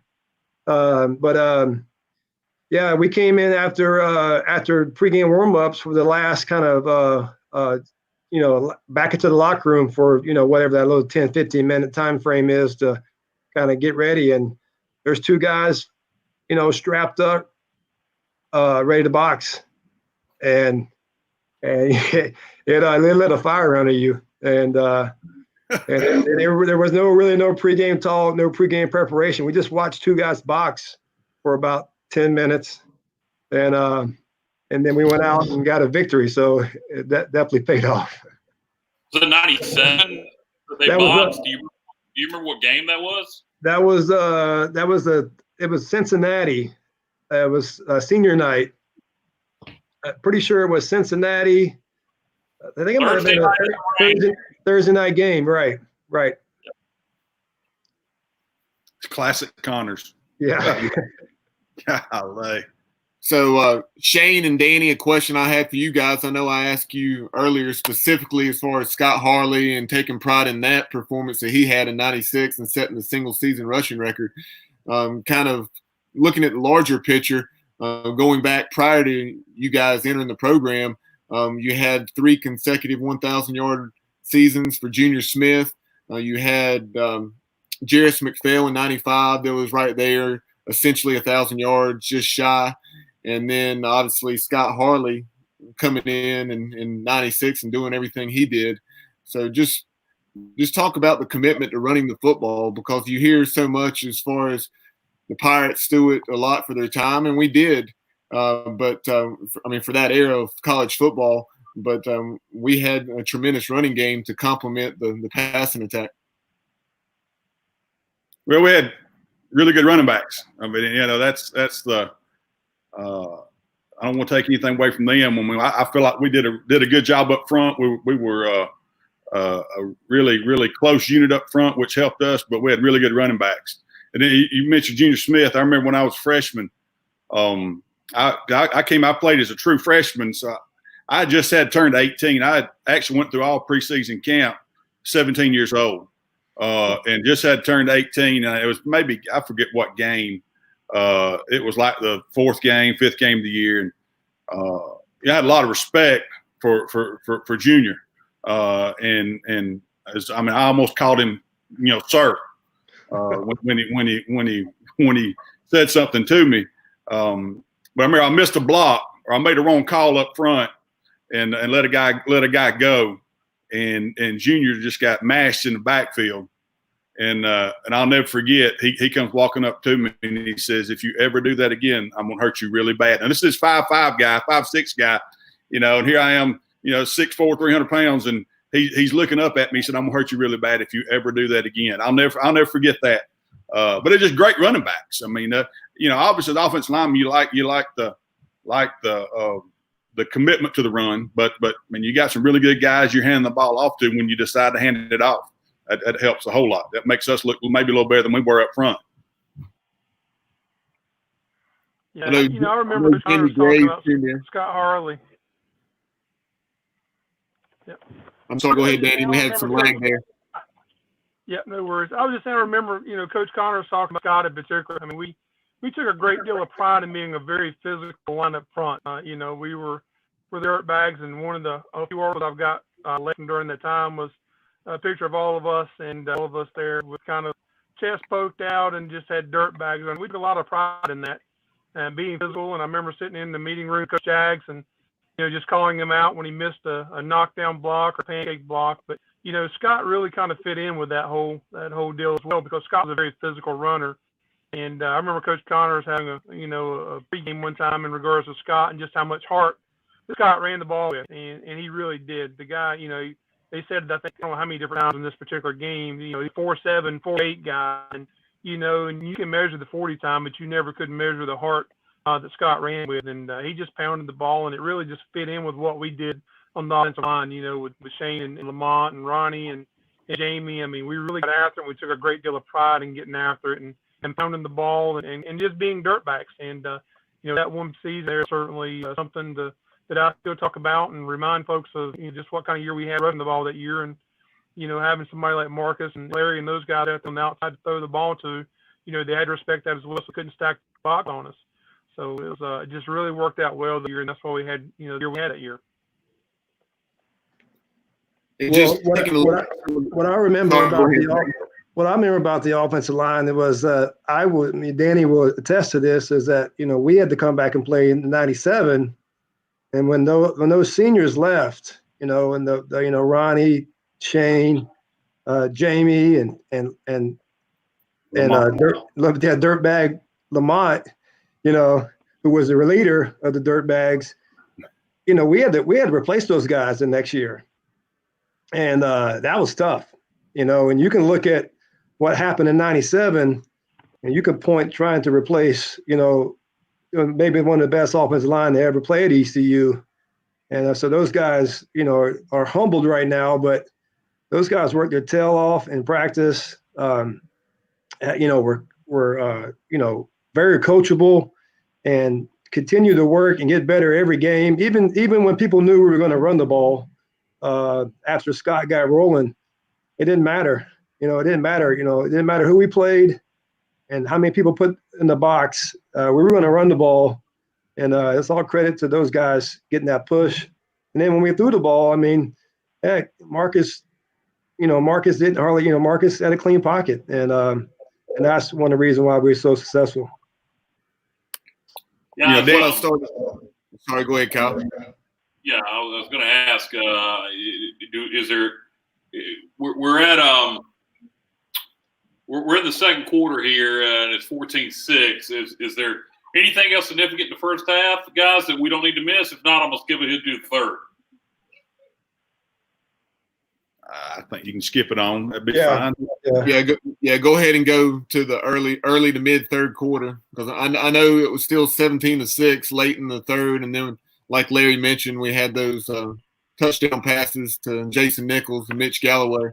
But something I was going to chime in with, we were talking to Snoop Wallace earlier, just to him and Marvin Burke about how it's tough to compare eras, and obviously just one of the things that will kind of blow you away looking back through the record books. Like I mentioned a moment ago, we threw it a lot for our time, for sure. But Mitch Galloway led us that year with 48 receptions, and you, Larry, you had 39, and you led the team in receiving yards, more than 800, and touchdowns with 9. So, and to think that like last year we had Tyler Snead down at SMU, he had 20 or 21 catches in a single ball game, and then Zay Jones had that game down at South Carolina in 2016 where he had like 22 or 23 catches. And I know the up-tempo offense, we're snapping the ball 100 times a game a lot of times instead of, I guess, 60 or 70. But just talk about that. Yeah, I mean, it's definitely a different deal.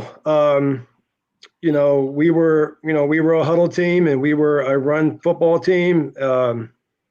And that's what we hung our hat on, and that's what we prepared for. That's what, and that's a wide receiver's dream, And one thing, Bubba, also is that we rotated, pretty much 6 receivers every game. We in a 3-receiver set. And everybody was so unselfish, and no one cared about the yards or the catches, or I'm not getting enough playing time. Obviously, the coach dictated, a lot sometimes who was in the game, but most of the time it didn't matter. Like this game, for example, I mean, I probably got 55% of the snaps, and Troy Smith got the other 45%, at my position, so we rotate a lot of guys, and we also huddled, and then we ran the ball. And I think that's key too to being one thing, anytime your defense is struggling, or if your defense is playing a high-powered offense, running the football and taking some time off the clock is the best, best part of your strategy. One thing about, a lot of the receivers at ECU catching all these balls, sometimes, they're 2 or 3 win seasons, and then all the glory is going to stats instead of team wins. And one of the NFL coaches has a motto. It says stats are for losers. Yeah. And you can't get caught, I wish, obviously as a selfish, I wish I could play in some of these parent offenses we had over the last, 8 or 9 years where we threw the ball a lot to one guy. But we're not winning. We won with Ruffas there, obviously. But we're setting all these records, but we're not winning. And I think that's one thing our team was built around was what's the best for us to win the football game. And that's what Steve Logan and the staff did. Yeah, like in 2016 when Zay Jones caught 170 balls, that's not good for your offense, like you're saying. And I remember Coach Logan talking about that pretty much ad nauseum, as far as you had yourself, you had Mitch Galloway, Jason Nichols. He would rather have 3, 4, 5 guys that have 40 to 50 catches rather than one guy with 100 and then everybody else at 20. Yeah, and that was Zay. I mean, and that's not to take away from Zay Jones. He's playing in the NFL now, but what they were doing with that Tony Peterson, Scotty Montgomery offense, it wasn't even really an offense. Whereas when Justin Hardy sat his record, that was over a 4-year career where he, God almighty, we just passed it so much under Lincoln Riley. Everybody was catching footballs. Right. Yeah. You had Cam Worthy and Zay, Justin, a ton of guys catching balls. So it was spread around a lot more for sure. And guys, we're about 5 minutes to go in the third quarter, and it is 17-6 East Carolina. So needless to say, Miami was getting a little concerned at this point. Yeah, and I think there's a chance. Yeah. Go ahead, Danny. No, I was just going to say, those guys, they put a lot into the fourth quarter, and I think, they thought they still had a chance there. I think they go down here in just a minute and give the ball up maybe. But they thought they were still in it. The guys talk on TV there. They thought they were still in it, and they needed to do something with this possession. And,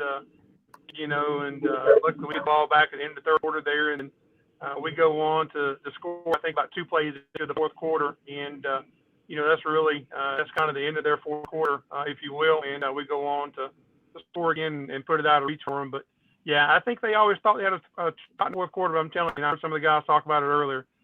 You played with Coach Connors, and with all that we did during the summer conditioning and the gassers during the week, I mean, man, come fourth quarter, there wasn't nobody happier to see fourth quarter than us. And I can assure you, we hit that fourth quarter, we knew what was up, and we knew what was going to play out. So yeah, but that's kind of how that played out. You're talking about fourth quarter and being I say not healthy, but being able to go, not being tired. I was telling a buddy of mine the other day this story. We're sitting there, and it's in the fourth quarter, and Big Sud, Ronnie, we're in the huddle. Ronnie said, "Hey, Mac." I said, "Yeah." He said, "Are you tired?" I said, "Man, I ain't tired a bit. This is crazy." We were ready to go. We could have played another game, and we pointed out. We look over there on the sideline, and I think the center was K.C. Jones. He was All-American center. He was over there with the oxygen mask on his face. They were dying, and we're like, man, this is crazy. We could play another game, and that's Connors, man. I mean, that's what all that stuff that he put us through. And I remember after this game thanking him, say, "Coach, you're crazy, and man, I wanted to cuss you so much, and I hated all that running, but thank you, because that's why we were where we were."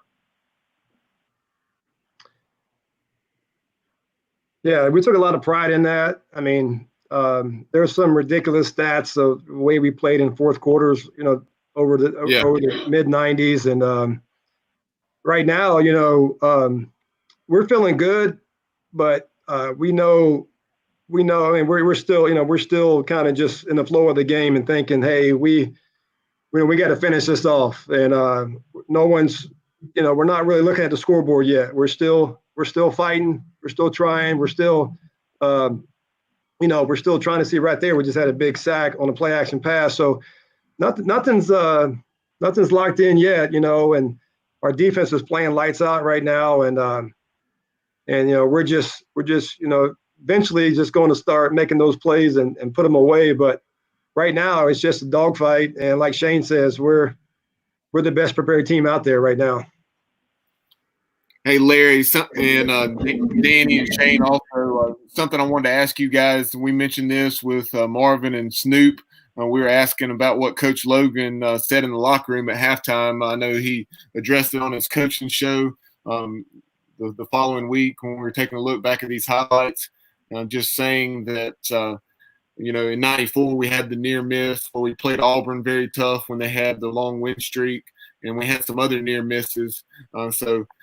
Just reflecting on those experiences, you knew that Miami is going to come out and put forth a better effort in the second half, and we had to raise our level of play. And do you remember that?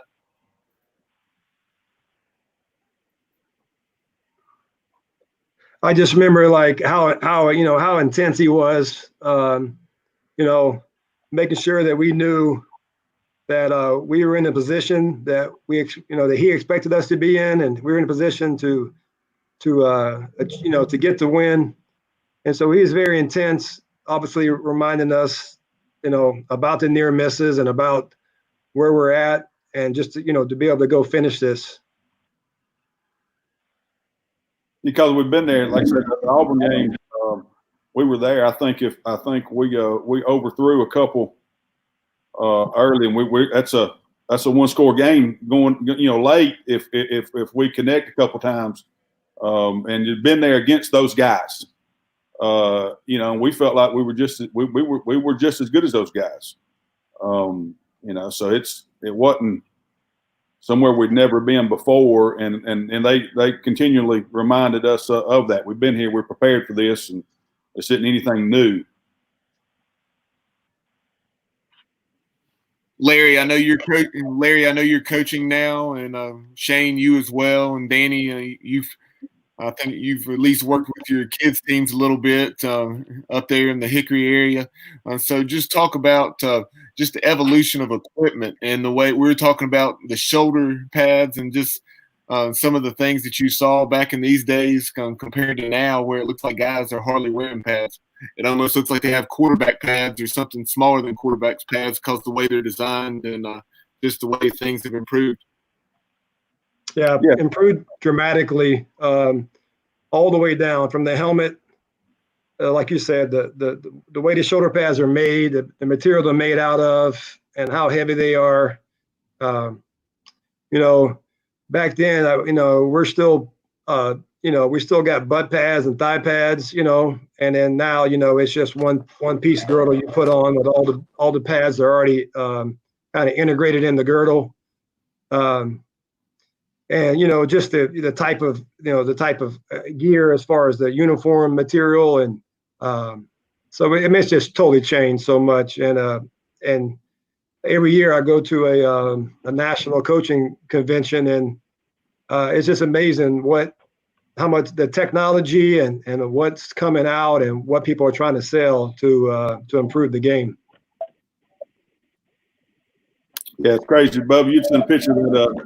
I guess that still shot of me with a big neck roll, and I'm like, those, I hadn't seen one of those in 15 years. I mean, it's totally different. It's like they had said. I think Marvin might have said, or Snoop said, the linemen are wearing, almost like the linemen are wearing what we used to call quarterback pads. They're a lot more streamlined. Now. You see the comment there on the screen from one of your brothers in the trenches. Yeah. Terry Tillman was the original dirtbag. Terry Tillman was the original. Ronnie might have been quiet, but they were all two nasty dudes, 5 dirtbags. And talking about Terry Tillman, we've had Terry on the show. He's an excellent interview, and he had some tremendous stories because he, of course, went on to be a coach on staff after his playing days were over.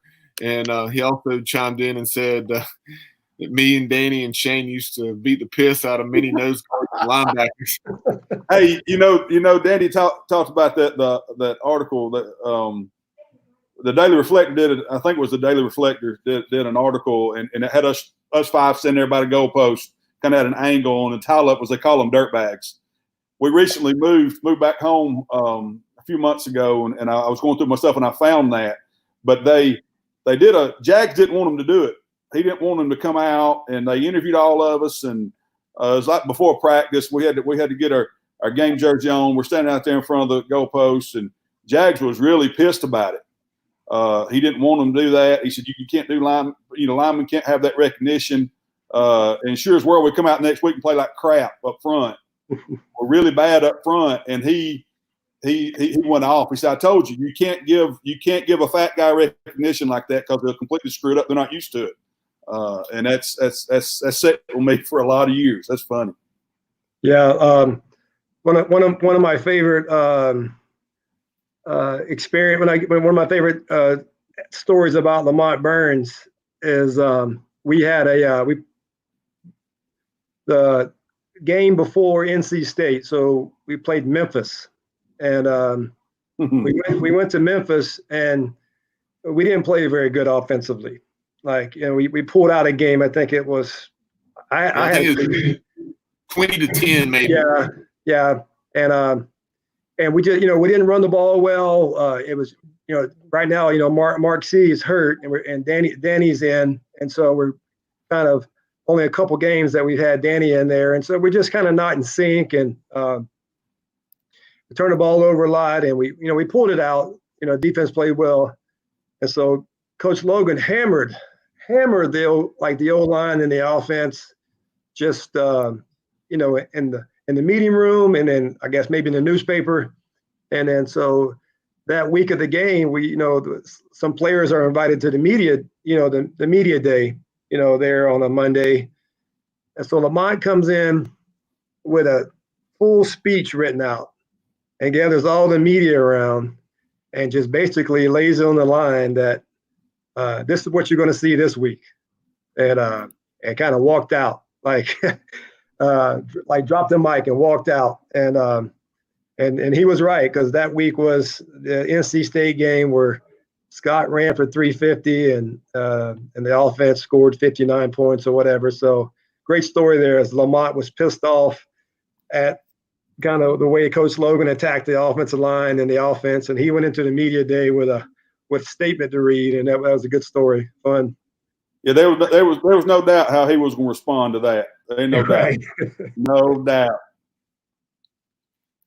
So, guys, one of the things that Snoop and also Marvin talked about was just running the 300s that we've heard so much about over the last 2+ decades. Obviously, one of the staples of Coach Connors and Coach Logan. So, talk about the 300s and 110s. Yeah, the 110s were kind of easy. Hey, Shane, that's coming from the 6'6" guy that's striding it out. The 110s were easy, and were kind of like were a tradition to run over the summer. But the only thing about the 110s, there was always a competition. So we would run 16, and then the DBs would get on the line and say, hey, we're going to run 17. So then as a wide receiver, you got to say, well, I'm going to run 17 also. And then, we're going to run 18. And so we kind of competed against each other. But the 300s are a different animal. You got to plan your whole week around the 300s, and especially late in the summer when you have to run, 8, 9, 10 of them. And I think if you went to a lot of college athletes and said, hey, this is what I'm going to make you do for 8 weeks of the summer, they would probably say you're crazy. And then, we just there was nothing that we wouldn't do to be the best or to be the fourth quarter team. There's nothing we wouldn't do. We trusted Coach Connors with everything. And it became something that was part of who we were. And it was bad deal. I mean, it brought the worst out in people. And it also made you believe that you could do something that you didn't think was possible. So, but it made us who we were. And we strolled into camp. There was nobody better conditioned than we were. Yeah, no. I tell you, the 300s on Sundays too. That's what Lamont, Jamie Gray just said, 30-second rest. Yeah, 16 110s with 30 seconds rest, and that's no joke. But on Sundays, we're sitting there, and I remember Jags. We'd ran 1 or 2, and we got over there, and of course we're all about to die. And Jags was just like, "My gosh, guys, it's like a brewery over here." All the previous night getting out of the body. But it was, there was no. We did a little research too. We were checking around other programs in the country. We were like, look, I don't know if any other linemen, linemen having to run 300s and all this. Like when we don't run 300 yards up front, let's do some more little short sprint stuff. And that never got past. It never passed Connors there. But it was after the fact. It really was. It was. That's why we were successful. It set. We were in shape, but set our minds right. Put our minds in the right place. Guys, another thing that took place that night, kind of taking a look at this thing from a different angle, and you guys were playing a football game, so I feel certain that you had no idea this probably even took place. But right now, we'd like to welcome in from Pirate Nation, Wes Strom. And Wes, I think you're muted. Hello, Pirate Nation. Arg. Coming to us from Richmond, Virginia. And guys, the reason we wanted to have Wes on tonight is on that memorable night at the Orange Bowl, he proposed to the woman standing there beside him, his wife of 23 years now? Yes, next week, 23 years. Wow. Awesome. So just talk about that decision to propose that night, and how long had you planned it? I know you contacted the folks in Miami as far as putting it up on the video board as it was at the time. Sure. So obviously Charlotte and I met at what was called Milano's, which was a pizzeria, bar, and grill there in Greenville downtown. And we met in 93, and I graduated in 95, and we were still dating after that.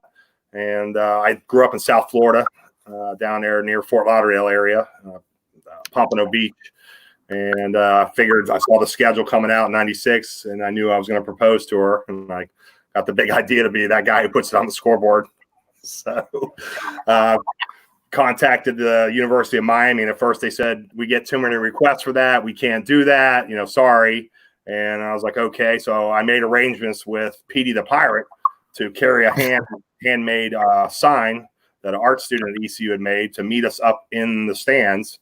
And about a week before the game, the fellow from sports marketing at Miami called me back and said, we just have enough room on the scoreboard to post your proposal. Would you still like to do it? And I said, sure. So I said, he's like, when do you want to do it? I said, at the end of the third quarter. He's like, okay. So I got 10 tickets to the game, brought down a bunch of friends and some local people from Miami, and we tailgated with one of the biggest Miami fans there is. He had a giant RV with a mural painted with all the Miami Hurricanes players with their championship rings, and all day long we just kept hearing about how they're going to crush us and everything else. And he actually had the marching band come over, the Miami Hurricanes marching band, and play their fight song in front of us, in front of our tailgate, and all this stuff was going on. And I met Petey the Pirate secretly and gave him a dozen gold roses, and said, okay, this is when you need to come up. So we had it all planned out, and we're all up in the stands, and only a couple people knew. My sister knew because she had a camera, and one other person knew. And about a minute and 35 seconds too soon, they put it up on the scoreboard, as you can see. So it kind of threw me off there. And actually, my wife never actually saw the sign. So what she did see was Petey coming up in the stands with the roses and everything. And she's like, what's going on? And everyone was crowding around us to this point. So, of course, down on one knee and asked my beautiful bride to marry me. And she said, maybe. No, she said yes. And the rest is history. It was a great night. We sat behind Marcus Crandell's parents. They had their shirts done up in the Crandell's crazy. His mom, and then his aunt and cousins were all there. We were right behind him the whole night, cheering on for him. And it was really great. And me and my friend ran around the stadium with a pirate flag afterwards. They actually kicked us off the field. After the game, we were running around like crazy, and we had a big party on the beach afterwards, and we got married 6-8 months later. So that's kind of it. Now, Wes, one of the things I wanted to ask you about, I know earlier this afternoon when we were talking, you already mentioned how the guy from Miami called you back, and that was awesome on his part, because here you are from an opposing team, and he obviously had so much on his plate and so much going on. That was awesome of him to reach back out. Yeah, it sure was. In fact, he sent me that photo that you have up on the screen now, because I didn't have a camera. She never saw it. He sent me the photos. So that's the only record I would ever have of that. And so it's up on our wall in our living room, and I've got one here in our pirate room. And it was a great night. Definitely went to a lot of memorable Pirate games, but that was the best one of my life for sure. Yeah, it was certainly a different time. If anybody had a phone, it was the Zach Morris phone. Yeah. I was pretty surprised the guy from Miami did call me back, because it's not like we were texting each other or calling on cell phones. He called my office while I was working, because I was out of school just by a few months and now working in New Jersey at that time. So it was pretty remarkable that he did call back, but they did want to sell some advertising spot, and believe it or not, the price was only $50. Oh, wow. Yeah, I thought it was going to be like $500, but no, it was only $50. Hey, and Wes, so you certainly could not have written a better script. Pirates leading the number 12 Hurricanes 17-6 late in the third quarter before the questions put up on the board. Oh yeah, I still got the newspaper where it says Canes routed. Believe it or not. It's hard to read. This is the Fort Lauderdale paper. I still have the what do you call it, the game program. I still got everything. Awesome. That's cool. Hey, thanks to those guys that were playing. Definitely. I went to almost every game that year in '96. I was in Charlotte. I was at ECU. Went to a lot of games that year. And I go to every game. I go to every game at home every year, and 2 away games at least. Now, Wes, this next question is for you and Charlotte. Just talk about what do you think it would have been like if it was more modern times, as far as that had you guys up on the video board instead of just the question. Do you think what would you guys have felt about that? Oh, I think it would have been awesome. You still would have said yes, right? Of course. Yeah. Here's I don't know if you guys can see this, but here's a shot right after it happened with Petey the Pirate standing right there. It's kind of hard to see, but my sister was taking pictures and she was photographically challenged. Uh-oh. But it's funny because in the back of the picture, someone's holding up a sign that says Lee Corso for Wisconsin head coach. I never noticed it until recently. There you go. Yeah, there's some of the shots. I kept the scrapbook, obviously. I take it, and it's in my trailer at the game that I show everyone all the time and talk about. And, of course, you hung on to the ticket stub. Yeah. Oh, yeah. And I've seen Larry. I saw Larry play for Miami Dolphins because I went back down to Florida after school, and I watched him play down there as well. That was exciting. That's a great story, man. That's a great story. Congratulations to you guys. Thank you very much. Yeah, that's awesome. Awesome. And Wes and Charlotte, I know you guys are still attending so many Pirate games to this day. We were talking this afternoon, Wes, is just as far as how we hope we're able to have a football season. Yeah, I think we will. I mean, we're praying that we do, and I think they're going to work it out to where they hold the games and keep everyone safe. I think it's going to happen. How are things up in the state of Virginia? I know you guys are in Richmond or right outside of Richmond, so just talk about what are things like as far as the regulations, stay at home, and all those things. They're still pretty strict. We're still in a lockdown here. We're in Henrico County, which is right outside of Richmond, and till June 10th. And they just announced for the city of Richmond they're not opening up until at least May 28th. Because the cases are going up. They're testing more people, so now there's more positive results. Everything's pretty much closed except the grocery stores and Walmart. So we're just now, Larry. I know you're down in Venice, Florida. So talk about things down there. Yeah, we are in what they call down here phase 1 of reopening. So we're starting to loosen up the restrictions a little bit. So restaurants are back open, but low capacity. Like barbershops and salons and stuff are reopened. Still no like gyms or you can't go work out anywhere, anything like that. But we're in what they call phase 1, and I guess phase 2. The beaches are back open. And I guess phase 2 will happen depending on how things go during phase 1. So if we don't get a spike in positive results and all that, we'll move to phase 2. But slowly kind of getting back, hopefully, to normal. Us as a football coach, or me as a football coach, and Shane's probably in the same boat. Typically this time of year, we are finishing spring ball and we are starting to do summer workouts. And right now, all of our high school kids are on hold and nothing to do and kind of on their own. So it's kind of anxious right now to get the team back together. Yeah. I know you're in Georgia, so talk about things in Georgia. I know what Cartersville, kind of northwest of Atlanta. Is that right? Yes. We're about 45 minutes north of Atlanta, northwest of Atlanta. We are here in Cartersville. I think we just entered phase 2. I get confused with all the phases, all the things. The gyms, they've opened gyms up. open gym's up this week. This week or the end of last week. So just restaurants opened up for patrons. With limited seating.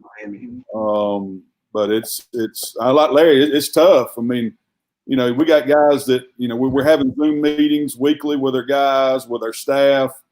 We with the gyms opening up, that's freed up our guys to be able to go, and I mean they're working out now, and it's really, really tough. It's really scary not knowing what the next few months are going to be like, with this. Absolutely. We were talking, actually a show that came out today. We were catching up with a guy that we've had on the show several times, Mike Yan with the Pac-12 network. He's out in San Francisco, and he said in San Francisco, definitely not as bad as it is down in LA. He said it's almost like two different states.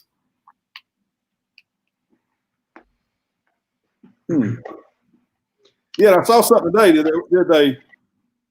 The state of California, they went ahead and I think they've already canceled some fall sports.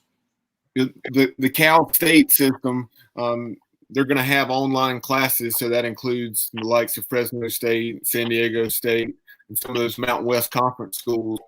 So it'll be interesting to see what happens there. And then you have the University of California system that includes UCLA and the Cal Bears. The word is that they're going to do online classes as well. So it's going to be very interesting to see. Alabama's supposed to open with USC, and of course USC is private, but Bama got their contingency plan in the works. So supposedly they're talking to TCU about playing if USC can't.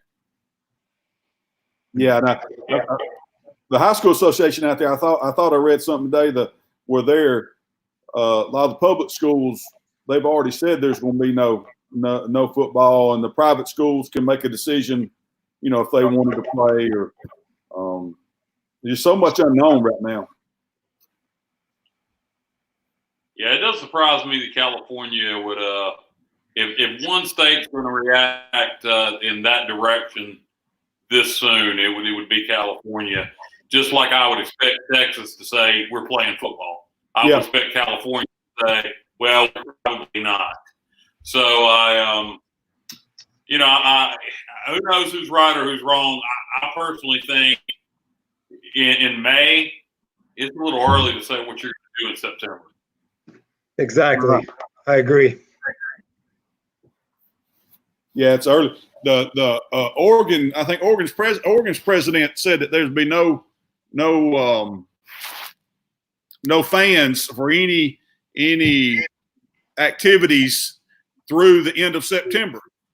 Yeah, the governor of Oregon said no large crowds at sporting events. Didn't say that they couldn't go back to school. Didn't say that they couldn't play football. Just said no crowd. So that would be interesting to see. Would Oregon go ahead and start the season and play the first couple of games without any fans at Oregon State also? The problem is Oregon hosts Ohio State. That's what I was going to say. They host probably the number 1 or 2, 3 team in the country in the middle of the month. So I mean that game's not going to happen if they can't bring fans there. I mean, there's no doubt. I don't know, but maybe they flip-flop years. Maybe it's in Columbus this year and they play it in Eugene next year. I don't know. Did Oregon play at Ohio State last year, guys? Do y'all know? I don't think so. I'm not certain. Yeah, I don't think so, Kyle. But maybe just flip-flop years and they play in Columbus this year and play it in Eugene next year. And Kyle, you may have mentioned this. I don't think you did, but another point I saw made in an article, and we've talked about this with Mike M. and just on the show in general, the domino effect in scheduling. BYU, and they're of course an independent now, and they're playing 3 Pac-12 teams. Yeah, you take somebody like BYU, they may have to get creative with scheduling and look at some of these other independents. it won't just be them. If I have every idea at the end of the day, the Pac-12 is going to end up playing football, and the same with the Mountain West schools. It does, maybe not, but you may have BYU and New Mexico State or somebody like that with these independents might have to get creative and do some home and homes. If enough teams get dropped, I was looking at East Carolina's schedule, and the one team that comes to mind that I do wonder about, I'm not sure how Pennsylvania and the city of Philadelphia. So that would be the one school I'd be concerned about on East Carolina's schedule would be Temple. Besides that, I think if we play football, I'm pretty sure, everybody else will be good to go. Hey, a question I had for you, Larry, with you being down there in Florida, obviously a new addition to the Pirates staff this year on the defensive side of the ball with Steve Ellis, who had been on Coach Strong's staff that was let go at USF. Do you know him or who from the Pirates staff recruits your area? Well, it's changed so much over the year. And I don't know if they consistently recruit Florida. I think they kind of spot recruit. Maybe not now. But I know Steve from over the years from recruiting. He was at Middle Tennessee State for a while, and he's been a defensive coordinator. He's one of the best DB coaches around. So I was very happy to see that hire. Steve used to come through recruiting at other stops he's been at. So that's a great hire right there. No doubt about it, guys. Sorry, I've been doing some homeschooling and getting the kids to bed. So I know what that's like. Trying to multitask, and it's only one of the biggest nights we have of the week. So, but anyway, we'll always be a parent, right? So, I want to get your take. We've had a great time with you guys tonight. Kyle, where are we in the game now? I know that are we in the fourth quarter now? Yeah, we're in the early fourth quarter. The guys talked about last hour actually in the 7 o'clock hour with Tabari and midway. It's over. It's 31-6. The final score is on the screen. We just play out the stretch from here. Okay. Just wanted to ask you guys when they were talking about the fourth quarter about conditioning. This is where the Pirates always shine with you guys. This has got to be this is so special to see this game, and the fact nobody gave the Pirates a chance. I know you guys believed you could win, or if not, you wouldn't have won the game. But the conditioning had to play a big part. There's no doubt about it. Obviously you're playing in an environment that's very humid, and we felt like every second half of the game, we were going to be in an advantage. One thing, Shane might remember this. Logan had a thing where he felt like we did not play good at night games, and the week before in a night game at home, Southern Miss, upset us pretty much, and so he went back to the drawing board there and came up with this idea that we were not going to sit around the hotel all day. Typically in a night game, you're just kind of a lot of downtime around the hotel, a lot of walkthroughs and meetings, but you have a lot of time just laying around in your hotel room. And so he came up with a plan that was not going to happen. And Saturday morning of this game, we got up and got on the bus, and we went to some high school in Miami and practiced. And we had a kind of a, just not a walkthrough, but we actually had like we were running around, stretch, run around, had a little practice to we wouldn't sit in the hotel room all day. And then obviously it definitely helped us play better because we played lights out. And I think we started doing that quite a bit over my last year at ECU. At any time we had a night game, we didn't kind of sit around and kind of get lethargic. We got up and went and practiced, which was kind of a different way of doing it. Wes, I want to ask you and Charlotte. Obviously, I know things are very excited to have you guys on, and a great story, by the way. Appreciate that very much. Another special night, personally, I know for you, and be a Pirate fan. That's got to be amazing. You have a lot of guts, by the way. I would have never. Uh, Yeah. I would never. Probably my luck is I would be turned down and lose the game. So anyway, moving right along. I want to ask you. I believe we're going to play this season. I really do. Until we hear we're not going to play the season. You guys, will you guys being fans from the fans' perspective? Will you come to the games? Oh, absolutely. I know some people are scared. Yeah, I haven't missed a game in many, many years. I mean, I'm a Pirate, die hard, win or lose. We still go to the games, cheer them on. You know, they call me the cheering section whenever I get there. So yeah, we'll definitely be at all the games, and we always try to make a couple away games. So we're already targeting a couple of them. I mean, with that Marshall game, that's definitely going to be a special game. I was going to say we went to Marshall the last time we played them, which was, I don't know, 3 or 4 years ago or 5 years ago now, right after Thanksgiving. We were up there for that last game. So, yeah, we'll definitely – and we have a big crowd.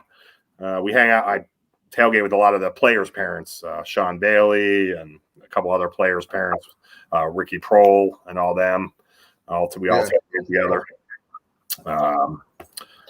A couple of them that are graduated or no longer playing, but yeah, we'll definitely go. Yes. And believe it or not, 7 years since we played Marshall. Yeah. Okay. Yeah. Wow. We went to that game in Huntington. It was 2013. Yeah, it was freezing. But we went. No doubt. Yeah, trying to forget about that one. It was like 62-27. Yeah, that was a bad night. Yeah. Bad day. Yeah, it was Shane Carden. Yeah. I think he was there. Was he there? Yeah, he was. Yeah. Yeah, you're correct. Yeah. That really killed our chances right there. That was one of those games that we could have had the magical season. But anyway, it is what it is. And I think the future's bright. Guys, I tell you what, you guys mean a lot to me. I appreciate what you guys did for the Pirate program. I know Wes and Charlotte, I'm sure they're happy because of their outcome. And certainly before we let you go, obviously want to get your feelings on the current program and what do we have to do to get to the level we had. And I know you can't go back to the 90s, but it's certainly, as I was saying early on in the show, this watch party, that you guys are like the template of what we need to do to get it back to those heights, because we were winning a lot of games during the 90s.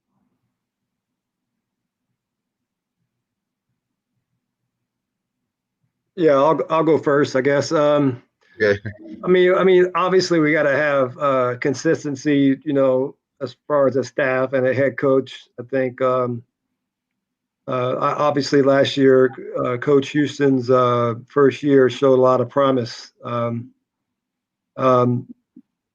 think we also, we got to recruit. We got to recruit. Obviously, our facilities are kind of top notch now, and I think that we got to be able to go out and recruit the right players and to Greenville and then if we keep a continuity of staff together to develop them, I think that's the key. And we just we got to turn the corner with with the right staff, and I feel very comfortable with the guys that are in Greenville right now. With just what I hear, what I read,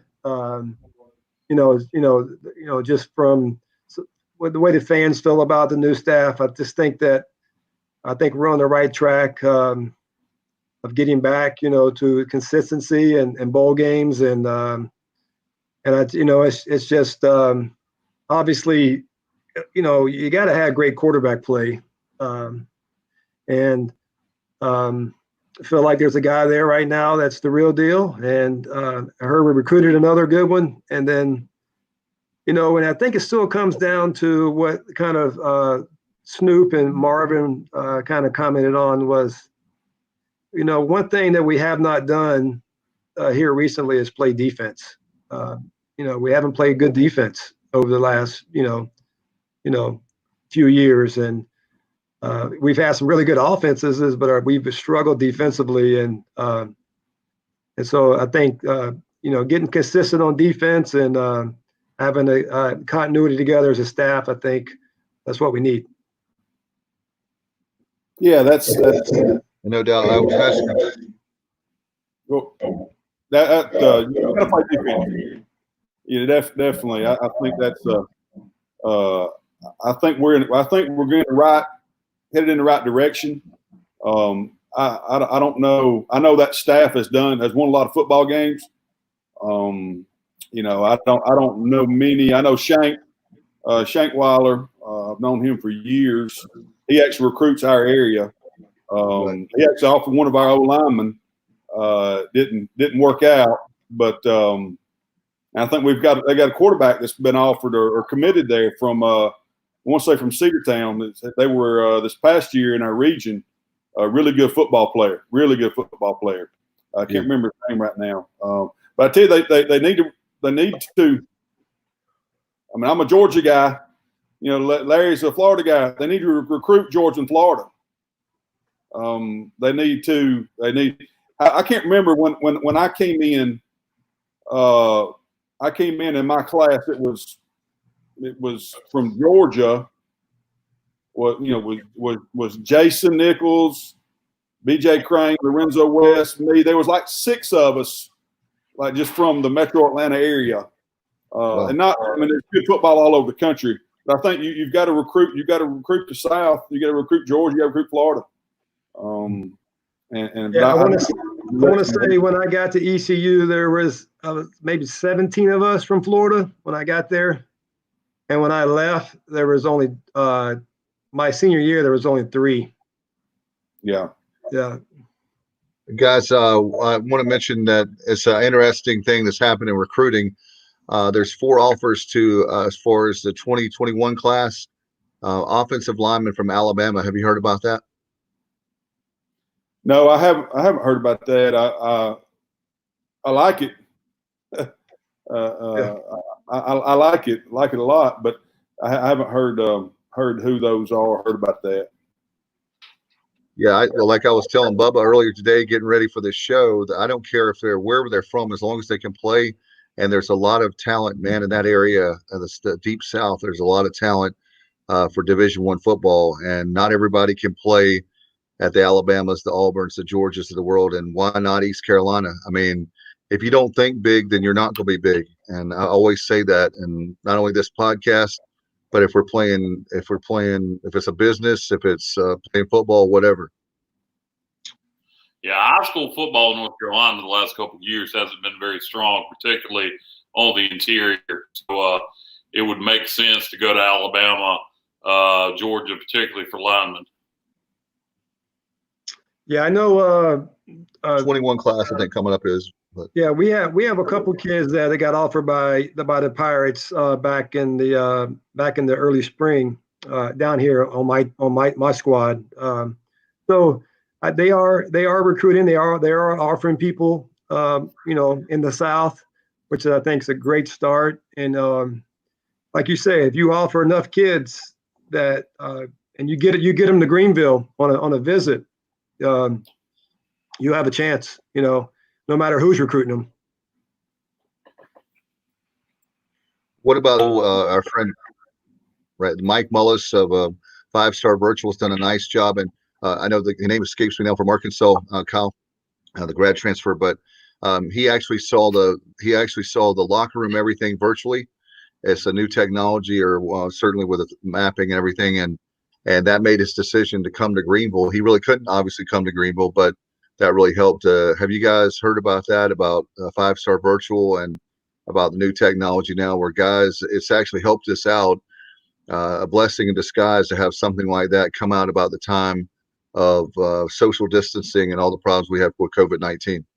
Well, we were lucky with Mike being local. We actually got that virtual tour recruiting, fully 3D virtual tours of our facilities in place before a lot of Power 5 schools, just because of Mully being a local guy. And you're right. The running back, the grad transfer from Arkansas, who his name escapes me now, well thought of kid, had some other opportunities, and really it was between the Houston Cougars and East Carolina, and a lot of people thought he was headed to Houston, and decided to come to East Carolina, and I do think that the fact that he was, he can't make visits right now, but he was able to tour our facilities virtually, I think it helped. And I'm sure you guys wouldn't even thought of that back in your playing days, being able to tour campus from a few hundred miles away.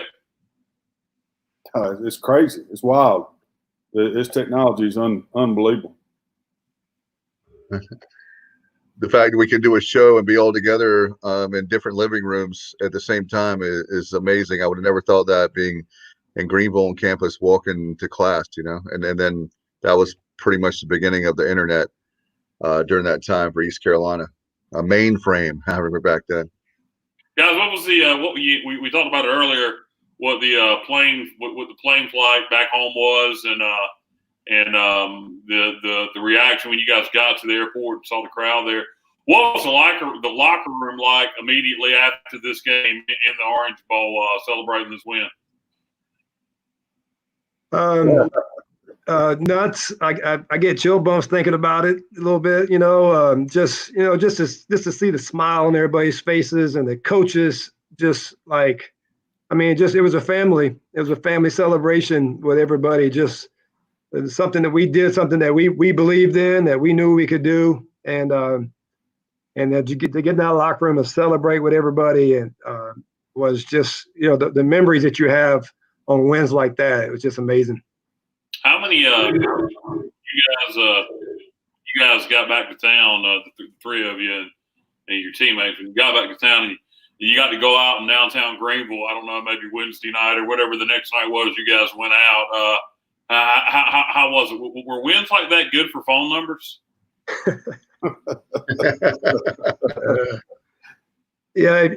Yeah, no doubt. Wins, and especially if you caught a couple touchdowns, I guess too. That wouldn't help. That wouldn't hurt. Yeah, the touchdowns helped him. Well, I just part of the fat group, so it was all good. Shane, you're part of the Dancing Bears, right? Yeah, that's right. That's right. Yeah, Shane, I can speak. I'm a fat boy too, and I can say some ladies like a little meat. So there you go. a lot to hold on to. How about that from our good friend Pirate Alan Powell? He said we put him on. Hit them that night. We played harder and physically and beat them. Absolutely. Yeah, obviously just a typo there. Just talking about we out hit them, and that's one of those things. We talked about it earlier. The way Scott ran the football, I think he had 140 or 150 yards that night. Bubba, you got your dial-up internet working again? We got to work on that. We got to raise money. We'll have a. Who made these uniforms? That logo on the sleeve there. It's not Adidas. It's not Nike. It's not Russell. Russell, wasn't it? Logo? No, we switched. Was it Liberty? It looked like an SB, maybe. I don't know. It's like a bell. It's like sports bell or something like that. Yeah. Oh, okay. Yeah, it's we switched. I think that's it. We were Russell all the way up until that season, and oh wow, I didn't know that. Yeah, and then whoever the AD was at the time struck a deal with I'm not sure was that early? Hamrick. That's Hamrick. Yeah, that was the first year of Hamrick.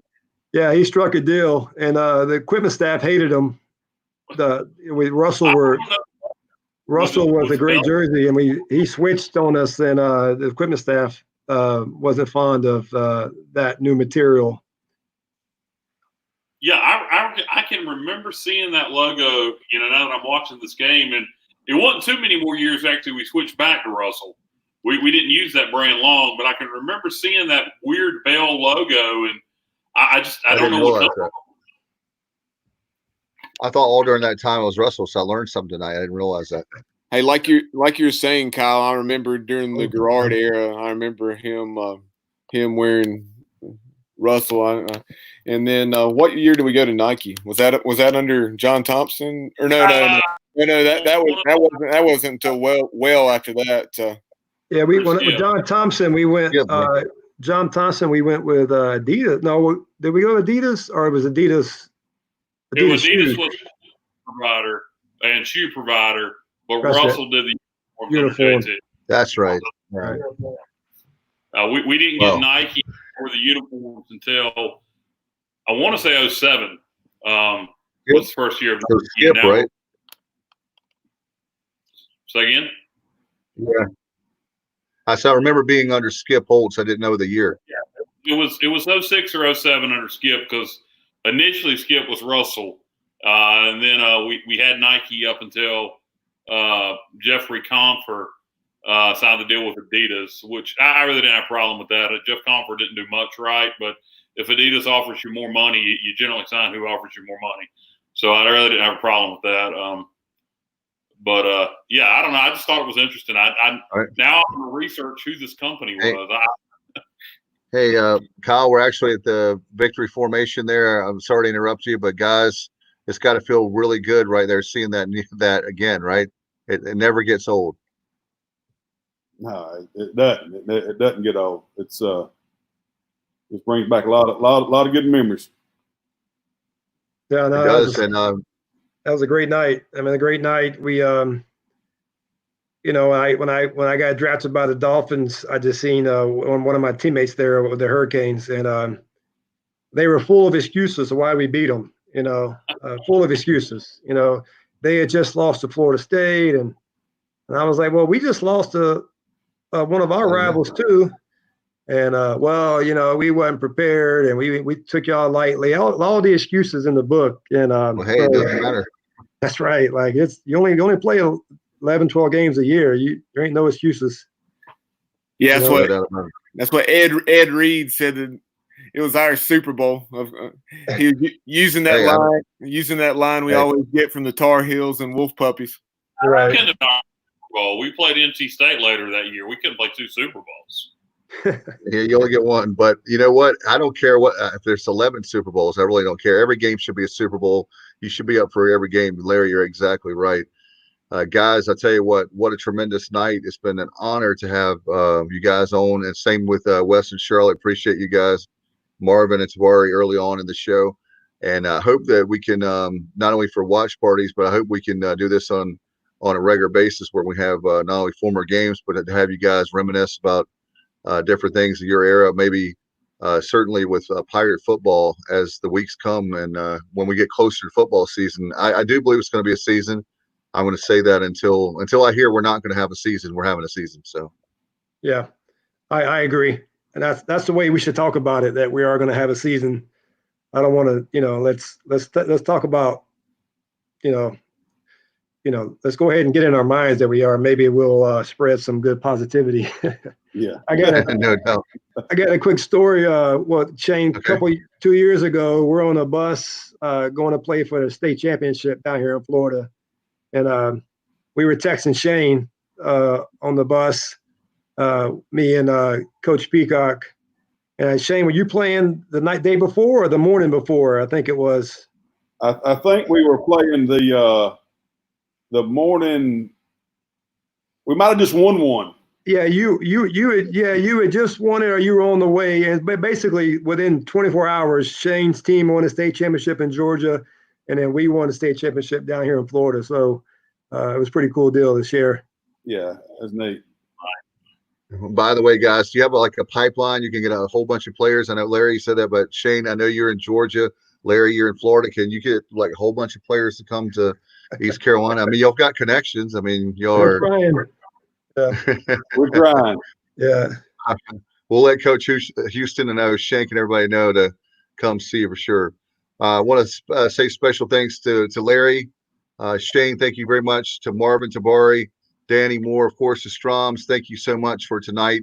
It's been an awesome night. It's one of those nights I'll never go to bed because I had a lot of fun, and I need to get some sleep. But thank you so much. It was a great night, and this right here, for the people that were not old enough to know this game, this is exactly what Pirate football. If you want to know what Pirate football is supposed to be, just watch this game over and over on YouTube, or even on our archive on the YouTube channel, or certainly on Facebook Live. So thank you guys. I appreciate the time tonight. It means a lot.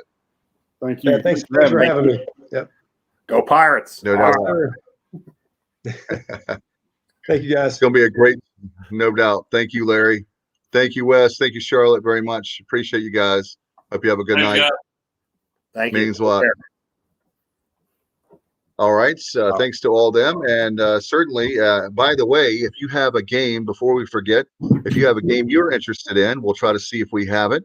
Then what you can simply do, there's almost hatless Bubba Rosenbaum. I thought there was a win there. You can email the show. Maybe a player you'd like to see, or certainly a game you'd like to see. And you can do that, thesportsobj@gmail.com, thesportsobj@gmail.com. And Bubba, it's been a great night. We're going to wrap it up.